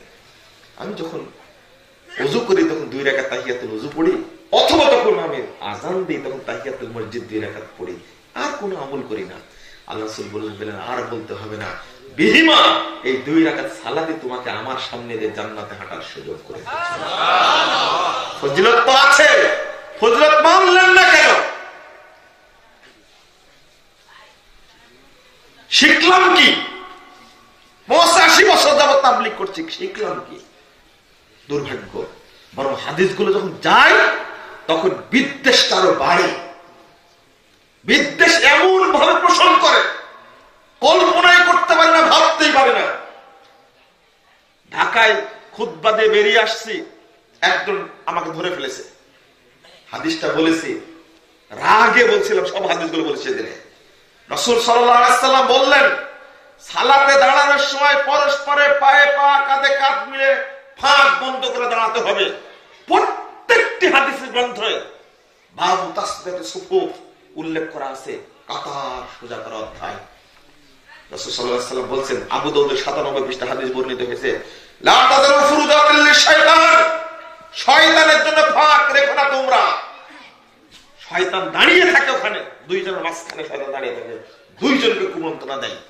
আল্লাহ রাসূল বলছেন, মান ওয়াসালা সাফফান ওয়াসালাহুল্লাহ ওয়া মান কাতারা সাফফান কাতারাহুল্লাহ, যে ব্যক্তি কাতারের মধ্যে দাঁড়ানোর সময় পায়ে পা মিলে, কাঁধে কাঁধ মিলে, কাঁধা সোজা করে দাঁড়ায়, ওই ব্যক্তি আল্লাহর নিকটবর্তী হয়ে যায়।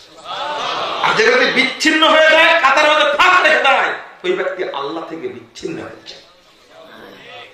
রাসূল সাল্লাল্লাহু আলাইহি ওয়াসাল্লাম বলছেন, দেখেন ফজিলত কত। 5797 নম্বর হাদিস আবু দাউদের মধ্যে এসেছে।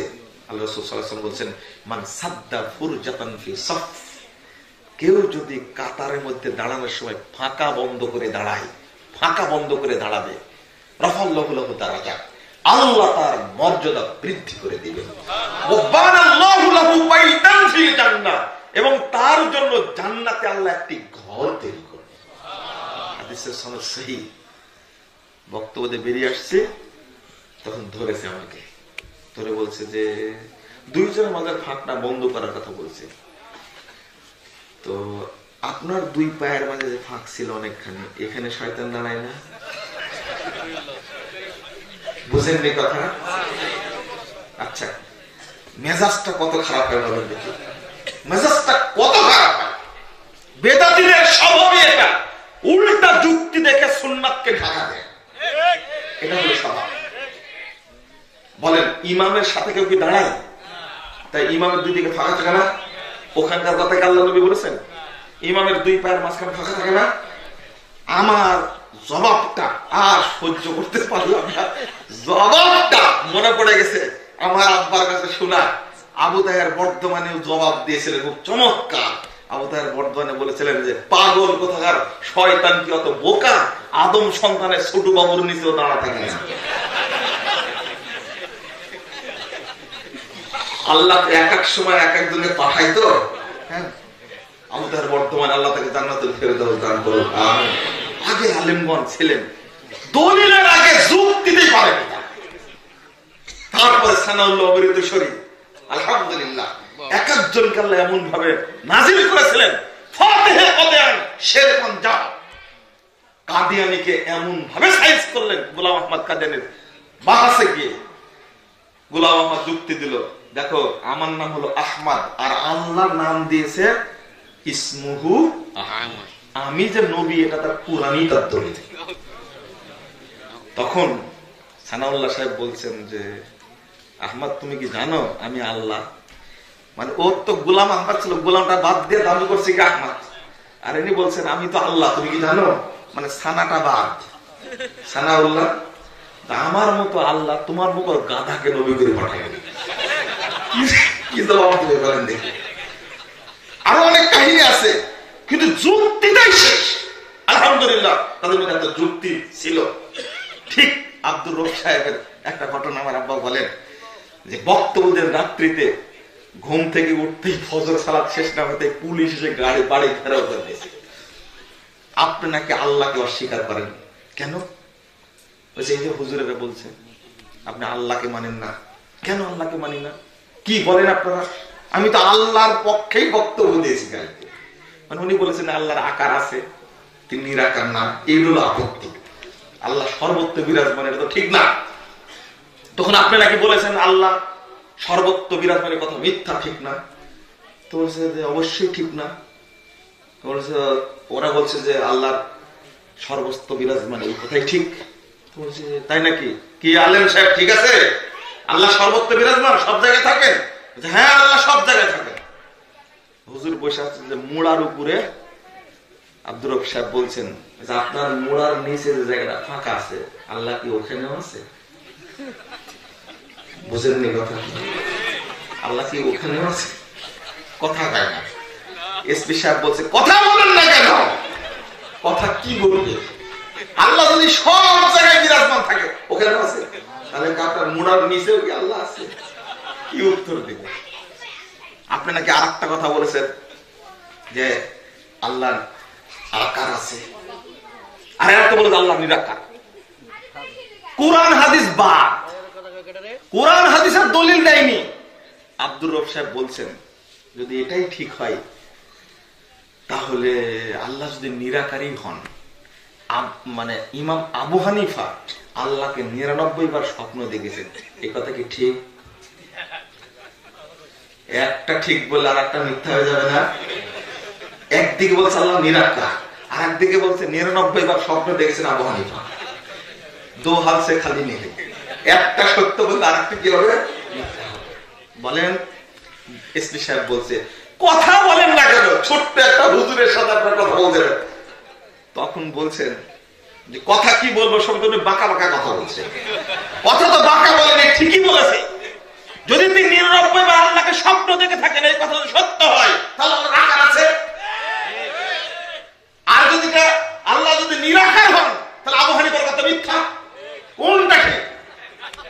হুজুর গুলো কথা বলতে পারে না। এসপি সাহেব বলছেন কাদেরকে নিয়ে আসছেন? আমার ছাত্রের ছাত্র হওয়ার যোগ্যতা নাই, পড়াশোনাই করে না, কি বুঝতেন?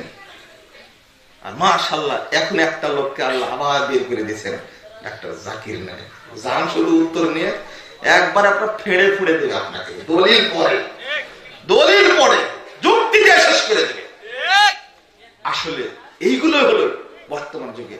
মাঝখানে একজন মুহাদ্দিসকে আল্লাহ পাঠিয়েছিলেন পৃথিবীতে, তার নাম হলো নাসিরউদ্দিন আলবানী রাহিমাহুল্লাহ। আল্লাহু আকবার, এত বড় মুহাদ্দিস, সারা পৃথিবীর একটা দোলা দিয়ে চলে গেছে। এই জন্য আহলে হাদিসদেরকে গালিগালাজ করে, আহলে হাদিসদের বিদ্বেষ প্রদর্শন করে। একজন এক কথা বলে, আর একজন আর এক কথা বলে, নানান কথা বলে আহলে হাদিসদেরকে দোষারোপ করার চেষ্টা করে। দুইটা ধাক্কা কিন্তু দিয়েছে, তবে তার সফল হতে পারেনি বলে মনে করি। এক ধাক্কা দিয়েছে, আহলে হাদিসদেরকে জঙ্গি বানিয়ে গোটা দেশের মাদ্রাসা মসজিদ এতিমখানা বন্ধ করার চেষ্টা করেছিল, একসময় পারেনি। বড় বড় আলেমদের লেখা বইগুলো মানুষ পুড়িয়ে দিয়েছে, পানিতে ফেলে দিয়েছে, বস্তায় ভরে মাটির নিচে পুঁছে দিয়ে সব বই নষ্ট করে ফেলে দিয়েছে। 2005-6 সালের দিকে এমন একটা অবস্থা সৃষ্টি করেছে বাংলাদেশে, আল্লাহ রাব্বুল আলামিন ব্যবস্থা করেছেন। আহলে হাদিসরা আজও দাওয়াতি কাজ করছে, কিয়ামত পর্যন্ত করে যাবে ইনশাআল্লাহ। ষড়যন্ত্র করে কোনো লাভ হবে না। জাকির নায়েক একজন ব্যক্তি দাওয়াত দিচ্ছিলেন, পিস টিভিতে আলোচনা করছিলেন। আলহামদুলিল্লাহ, কি একটা সৌভাগ্যের ব্যাপার, ইন্টারন্যাশনাল একটি টিভি চ্যানেল, গোটা পৃথিবীতে চলছিল দাওয়াতি কার্যক্রম, যে যেখানে বাঙালি আছে সেখানে চলছিল। জাকির নায়েক আমাদের কাছে বললেন, একদিন তিনি উপস্থিত হয়ে, এটা 2014 সালের 29 এপ্রিল তারিখে আমাদের সাথে সাক্ষাৎ করে সে বললেন, যদি জানতাম যে পিস টিভি বাংলার দর্শক এত বেশি, তো ইংরেজি উর্দু এইগুলো করার আগে পিস টিভি বাংলা চলত। প্রায় 10 কোটি দর্শক ছিলেন পিস টিভির, দেখতো। আজকে থাকলে বাড়তো না কমতো? আরো বাড়তো। আলোচনা কারা করতো এখানে? আহলে হাদিস উলামায়ে কেরাম করতো। সবচেয়ে অজ্ঞ এবং বয়স অল্প একমাত্র আমি ছিলাম, কিন্তু বাকি উলামায়ে কেরাম ছিলেন বিদগ্ধ আহলে হাদিস পণ্ডিতগণ ছিলেন সেখানে, আলোচনা করতেন। ওই যে একজন বসে আছেন, শেখ আকরামুজ্জামান আব্দুল সালাম আলোচনা করতেন, ডক্টর লুকমান সাহেব আলোচনা করতেন, ডক্টর আহমদুল্লাহ ত্রিশালী আলোচনা করতেন, আব্দুর রাজ্জাক বিন ইউসুফ আলোচনা করতেন, আমানুল্লাহ বিন ইসমাইল আলোচনা করতেন, মতিউর রহমান মাদানী, চিনেন না তাদেরকে? আলোচনা করতেন আখতার আমান মাদানী, আলোচনা করতেন শহীদুল্লাহ খান মাদানী, আলোচনা করতেন, তারপরে কি নামগুলো বাদ চলে যাচ্ছে। এত পরিমাণ আলোচনার প্রভাব ছিল, ওরা টুটি চেপে ধরল একটা অভিযোগ দিয়ে, পিস টিভিতে নাকি জঙ্গিবাদ ছড়ানো হয়। এবারে ঐতিহাসিক মিথ্যা কথা, মানে এই যুগে এত বড় মিথ্যা কথা কিছু না। যদি হয় টিভিতে আলোচনা আছে, নেটে আছে, ইউটিউবে আছে আলোচনা, আহলে হাদিস আলেমগণ কোন বক্তব্যে জঙ্গিবাদ সম্পর্কে কোনো কথা বলেছে কোনো প্রমাণ নাই, বরং জঙ্গিবাদের বিরুদ্ধে আহলে হাদিসরাই প্রথম কথা বলেছে, আহলে হাদিসরাই প্রথম লেখালেখি করেছে। আহলে হাদিসদেরকে জঙ্গি বানানোর চেষ্টা করে। এক বক্তব্যে গেছে সিরাজগঞ্জে, বক্তব্য বন্ধ করে দিয়েছে, আমি নাকি জেএমবির সদস্য। আমার ভ্রান্তির বেড়াদারে কেমন দিন বইটা বলে ফোন দিয়ে বললাম বইটা একটু পড়েন, আপনি পড়ার পরে তারপরে প্রোগ্রাম উন্নত দিবেন, তার আগে দেওয়ার দরকার নাই। বইটা পড়ার পরে আলহামদুলিল্লাহ প্রোগ্রাম করার অনুমতি দিলেন। উনি এসে আমার 1.5 ঘন্টা বক্তব্য শুনলেন। বক্তব্য শোনার পরে যাচ্ছেন আর বলছেন 1 পা আগাচ্ছে 2 পা পিছাচ্ছে। কেন?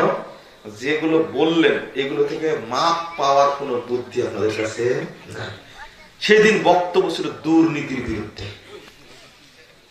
আমরা দুর্নীতির বিরুদ্ধেও বলি, সন্ত্রাসের বিরুদ্ধেও বলি, আমরা মাদকতার বিরুদ্ধেও বলি, আমরা জঙ্গিবাদের বিরুদ্ধেও বলি, আমরা সন্ত্রাসের বিরুদ্ধে স্পষ্ট ভাষায় কথা বলি, আমরা শিরিক বিদআতের বিরুদ্ধেও কথা বলি, তাওহীদের পক্ষে সুন্নাতের পক্ষে আমরা স্পষ্ট ভাষায় কথা বলি। এই জন্যই আমাদের প্রতি বেশি হিংসা। আর আহলে হাদিস নামটা, সালাফি নামটা নেওয়া হয়েছে তো, আহলে হাদিস মানে হলো কোরআন এবং সহিহ হাদিসের অনুসারী। এটাই বুঝতে চায় না। এক্সেলেন্ট জ্ঞান পাপী আছে। জ্ঞান পাপী মানে কি? আহলে হাদিসদেরকে বিভিন্ন দেশে হাদিসে বর্ণিত একটা নাম দ্বারা ডাকা হয়। হাদিসে আসছে আত-তায়েফাতুল মানসুরা, আত-তায়েফাতুল যাহিরা, আল ফিরকা নাজিয়া, তারপরে সালাফি, আহলুস সুন্নাহ ওয়াল জামাত, আহলুস সুন্নাহ, তারপরে মানে আহলুল হাদিস, আসহাবুল হাদিস। এই নামগুলো সবই এসেছে সাহাবীদের পক্ষ থেকে। আমার চেয়ে শেখ ভালো করে বলতে জানেন, এই বক্তব্য আমার মানায় না, চমৎকার করে বলতে পারেন, এগুলো আলোচনা করেন যখন দলের আলোচনা করেন আলহামদুলিল্লাহ। তো জানে যে কোরআনকে হাদিস বলা হয়েছে, ওরা কি জানে না? বলে যে ওরা হাদিস মানে কোরআন মানে না। এটা জ্ঞান পাপী। কেমনে বড় জ্ঞান পাপী হয় এরা, চিন্তাই করা যায় না, ভাবাই যায় না। মাঝখানে একজন ডিএমপি কমিশনার চট করে বলে দিলেন জঙ্গিবাদের সাথে যারা জড়িত তাদের অধিক মানে 90% হলো আহলে হাদিস। আর জঙ্গি হলে আবার আহলে হাদিস হয় কি করে? কোথায় খারিজি আকীদা আর কোথায় আহলে সুন্নাহ ওয়াল জামাতের আকীদা? এক আকীদা। তাহলে বলে কি করে? আরে সুরে সুরে সুর মিলাচ্ছে বেদাতিরা, আর প্রোগ্রাম বন্ধ করার জন্য চেষ্টা করছে। সারা দেশে এই প্রভাবটা বিস্তার করেছে। আল্লাহ রাব্বুল আলামিন কোরআনকে হাদিস বলেছেন 14 জায়গায়। কয় জায়গায়? 14 জায়গায়। তার মধ্যে একটা 23 নম্বর আয়াত সূরা জুমার মধ্যে এসেছে আল্লাহু নাযালা আহসানাল হাদিস, আল্লাহ উত্তম হাদিস নাযিল করেছেন। আলহামদুলিল্লাহ। এটা হাদিস, এটা কোরআনকে আল্লাহ হাদিস বললেন। আল্লাহ বলছেন 185 নম্বর আয়াত সূরা আরাফের মধ্যে এসেছে ভাবে আইয়ি হাদিসিন বাদাহু ইউমিনুন। সূরা মুরসালাতেও আসছে ভাবে আইয়ি হাদিসিন বাদাহু ইউমিনুন। 87 নম্বর আয়াত সূরা নিসার মধ্যে আসছে ওমান আসদাকু মিনাল্লাহি হাদিসা। কত জায়গায় 14 জায়গায় এসেছে। আল্লাহ নিজেই কোরআনকে কি বলেছেন? হাদিস বলেছেন। আর আল্লাহ নবী বলেননি হাদিস? ফাইন্না খায়রাল হাদিসে কিতাবুল্লাহ। 867 নম্বর হাদিস সহিহ মুসলিম খুলে। আর আগে একটা হাদিস অনুবাদ করলাম আবু হুরায়রা থেকে। আল্লাহর নবী নিজেই হাদিসকে কি বলেছেন? হাদিস বলেছেন। বললাম না প্রথমে? বললাম না হাদিসটা মনে পড়ে? ওই যে লা ইলাহা ইল্লাল্লাহর ফজিলত বলতে গিয়ে বললাম তো কোরআনও হাদিস, হাদিসও হাদিস। যারা কোরআন এবং হাদিস মেনে চলে তাদের নাম কি? আহলে হাদিস, আসহাবুল হাদিস। আর যুগ যুগ ধরে একটা হাদিসের ব্যাখ্যা আলোচনা করেছেন বিশেষ করে নাসিরউদ্দিন আলবানী। সব তথ্যগুলো এক জায়গায় জড়ো করেছেন। 270 নম্বর হাদিস সিলসিলা সহিহার মধ্যে এসেছে। ওই হাদিসটা লা তাযালু তাওয়াইফাতু মিন উম্মতি যাহিরিনাল হক লা ইয়াযুররুহুম মান খাসালাহুম হাত্তা ইয়াতি আমরুল্লাহ ওয়া হুম কাযালিক। একটি দল সর্বদা হকের উপর বিজয়ী থাকবে, বিরোধীরা কোনো ক্ষতি করতে পারবে না। ইতিমধ্যে কিয়ামত চলে আসবে, তারা ওইভাবেই থাকবে। বলুন আলহামদুলিল্লাহ। এই হাদিসের ব্যাখ্যা দিতে গিয়ে সব মুনিশির বক্তব্য উল্লেখ করেছেন নাসিরউদ্দিন আলবানী রাহিমাহুল্লাহ। আলবানীকে গালি দেবে না, আমাকে গালি দিবে? আলবানীকে কেন গালি দেয়? কারণ আছে। আলবানী রাহিমাহুল্লাহ এত চমৎকার আলোচনা করেছেন বিভিন্ন বইয়ের মধ্যে। এক জায়গায় আলোচনা করেছেন, সেটা স্মরণ করে দিই। সারা পৃথিবীতে মাত্র এক শ্রেণীর মানুষ সালাতে দাঁড়ানোর সময় পায়ের সাথে পা মিলিয়ে দেয়, এক শ্রেণীর মানুষ। আলবানী রাহিমাহুল্লাহ নিজেই তার সিফাত সালাতুন নবী গ্রন্থের মধ্যে 44 পৃষ্ঠায় আলোচনা করতে গিয়ে তিনি কথাটা বলেছেন যে একমাত্র আহলে হাদিসরা এই হাদিসটাকে মানে, অন্য সব দল হাদিসটাকে বর্জন করেছে। শেষ মন্তব্যটা করব। আর গত জুমার দিনে মোহাম্মদপুরে খুতবা দিতে গিয়ে, খুতবাটা আপনারা নেটে পাবেন, আলামিন জামে মসজিদে সার্চ দিয়ে দেখবেন। আমি সেই দিনে রাসূল সাল্লাল্লাহু আলাইহি ওয়াসাল্লামের যুগে, সাহাবীদের যুগে, তাবেঈদের যুগে, মুহাদ্দিস উলামা ইকরামের যুগে একটার পর একটা সাল উল্লেখ করে করে করে করে করে একবারে আলবানী পর্যন্ত ঠেকায় দিয়েছে আহলে হাদিসের ইতিহাস সম্পর্কে। একবারে বই দেখালাম, উল্লেখ করে দিয়েছে। আজকে যেহেতু বলার সময় নাই, এত লম্বা কথা বলার দরকার নাই, শেষ কথাটা বলি। আলবানী রাহিমাহুল্লাহ বলেছেন, ওহুম আহলুল হাদিস, যারা মুক্তিপ্রাপ্ত, যারা ফেরকায়ে নাজিয়া, বিজয়ী কাফেলা, তারা হলো আহলুল হাদিস। হাশারানাল্লাহু মাআহুম, আল্লাহ রাব্বুল আলামিন যেন তাদেরকে সাথে আমাদেরকে একত্রিত করেন কিয়ামতের মাঠে। তারপর বলেছেন, লা ইয়াতাআসসাবুনা লিকাউলি শাখসিন মুআয়্যানিন মাহমা আলা ওয়া সামা হাশা মুহাম্মাদান সাল্লাল্লাহু আলাইহি ওয়াসাল্লাম। আহলে হাদিসরা একক কোন ব্যক্তির কথাকে প্রাধান্য দেন না, ওই ব্যক্তি যত বড়ই হোক, একমাত্র প্রাধান্য দেন মুহাম্মদ সাল্লাল্লাহু আলাইহি ওয়াসাল্লামের কথাকে। পৃথিবীর যত দল আছে তারা নিজেদের ইমামদের কথা প্রাধান্য দেয়। আর আহলে হাদিসগণ কেবল তাদের নবীর বক্তব্য লাগতে থাকে। আলহামদুলিল্লাহ। এই কথা বলার পরে আরো স্পষ্ট করে বলছেন, আমি যে ব্যাখ্যা দিলাম, এই কথা বলার আশ্চর্য হওয়ার কিছু নাই। আহলুল হাদিস হুমুত তাইফাতুয যাহিরা ওয়াল ফিরকাতুন নাজিয়া ওয়াল উম্মাতুল ওয়াসাত আশ-শুহাদা ওয়াল খালক। এই আহলে হাদিসরাই হলো বিজয়ী কাফেলা, তারাই হলো মুক্তিপ্রাপ্ত দল, তারাই হলো শ্রেষ্ঠ উম্মত, তারাই কাল কিয়ামতের মাঠে সমস্ত উম্মতের পক্ষে আল্লাহর নবীর সামনে সাক্ষী দান করবে। আলহামদুলিল্লাহ, আলহামদুলিল্লাহ, আলহামদুলিল্লাহ। আমাদের ইমাম কে হবেন? আর কেউ ইমাম হবেন? ইবনে কাসির রাহিমাহুল্লাহ কতদিন আগে 701 হিজরিতে জন্ম, তিনি বলছেন, ইয়াউমা নাদু কুল্লা উনাসিন বিইমামিহিম, কাল কিয়ামতের মাঠে প্রত্যেককে আমি ইমাম সহ ডাকবো, আল্লাহ বলছেন। ইবনে কাসির রাহিমাহুল্লাহ সেখানে আলোচনা করতে গিয়ে বলছেন, একজন বিদ্যার লোকটি তুলে ধরে বলছেন, ফাহাদা আকবারু শারাফিল লিআসহাবিল হাদিস লিআন্না ইমামাহুমুন নবী সাল্লাল্লাহু আলাইহি ওয়াসাল্লাম। এই আয়াতের মধ্যে সবচেয়ে মর্যাদা রয়েছে আহলে হাদিসদের জন্য, কারণ কাল কিয়ামতের মাঠে তাদের ইমাম হবেন স্বয়ং মুহাম্মদ রাসূলুল্লাহ সাল্লাল্লাহু আলাইহি ওয়াসাল্লাম। সেই 392 হিজরিতে জন্ম, 463 হিজরিতে মৃত্যু। এই কওলটা বলে শেষ করব কথা ইনশাআল্লাহ। আবু বকর খতিব তিনি বলছেন, কুল্লু ফিয়াতিন তাতাহাইয়াযু ইলাহা ওয়া তারজিউ ইলাইহি ওয়া তাহতাসিনু রায়ান ওয়া তাকিফু ইলাইহি। প্রত্যেকটি দল প্রবৃত্তির অনুসরণ করে, প্রত্যেকটি দল অনুসরণ করে রায়ের এবং তার উপরে প্রতিষ্ঠিত থাকে। সিওয়া আসহাবিল হাদিস, আহলে হাদিসগণ নয়। ফাইনাল কিতাবা উদ্দাতুহুম, কারণ তাদের কিতাব হলো, মূল হাতিয়ার হলো আল্লাহর কিতাব। ওয়াস সুন্নাতু হুজ্জাতুহুম, আর রাসূলের সুন্নাহ হলো তাদের মূল দলিল। ওয়ার রাসূল ফিয়াতুহুম, আর রাসূল মুহাম্মদ হলেন তাদের দলনেতা। বলুন আলহামদুলিল্লাহ। আহলে হাদিসরা কোন পীরকে মানে, কোন দরবেশকে, কোন বুজুর্গকে, কোন ফকিরকে না, অসম্ভব। একমাত্র মুহাম্মদ সাল্লাল্লাহু আলাইহি ওয়াসাল্লাম অনুসরণ করে।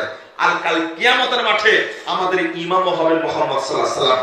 আমাদের পক্ষে মুহাম্মদ সাল্লাল্লাহু আলাইহি ওয়াসাল্লাম আল্লাহর সামনে সাক্ষী দান করবেন ইনশাআল্লাহ। আল্লাহর কাছে এটাই আশা পোষণ করি।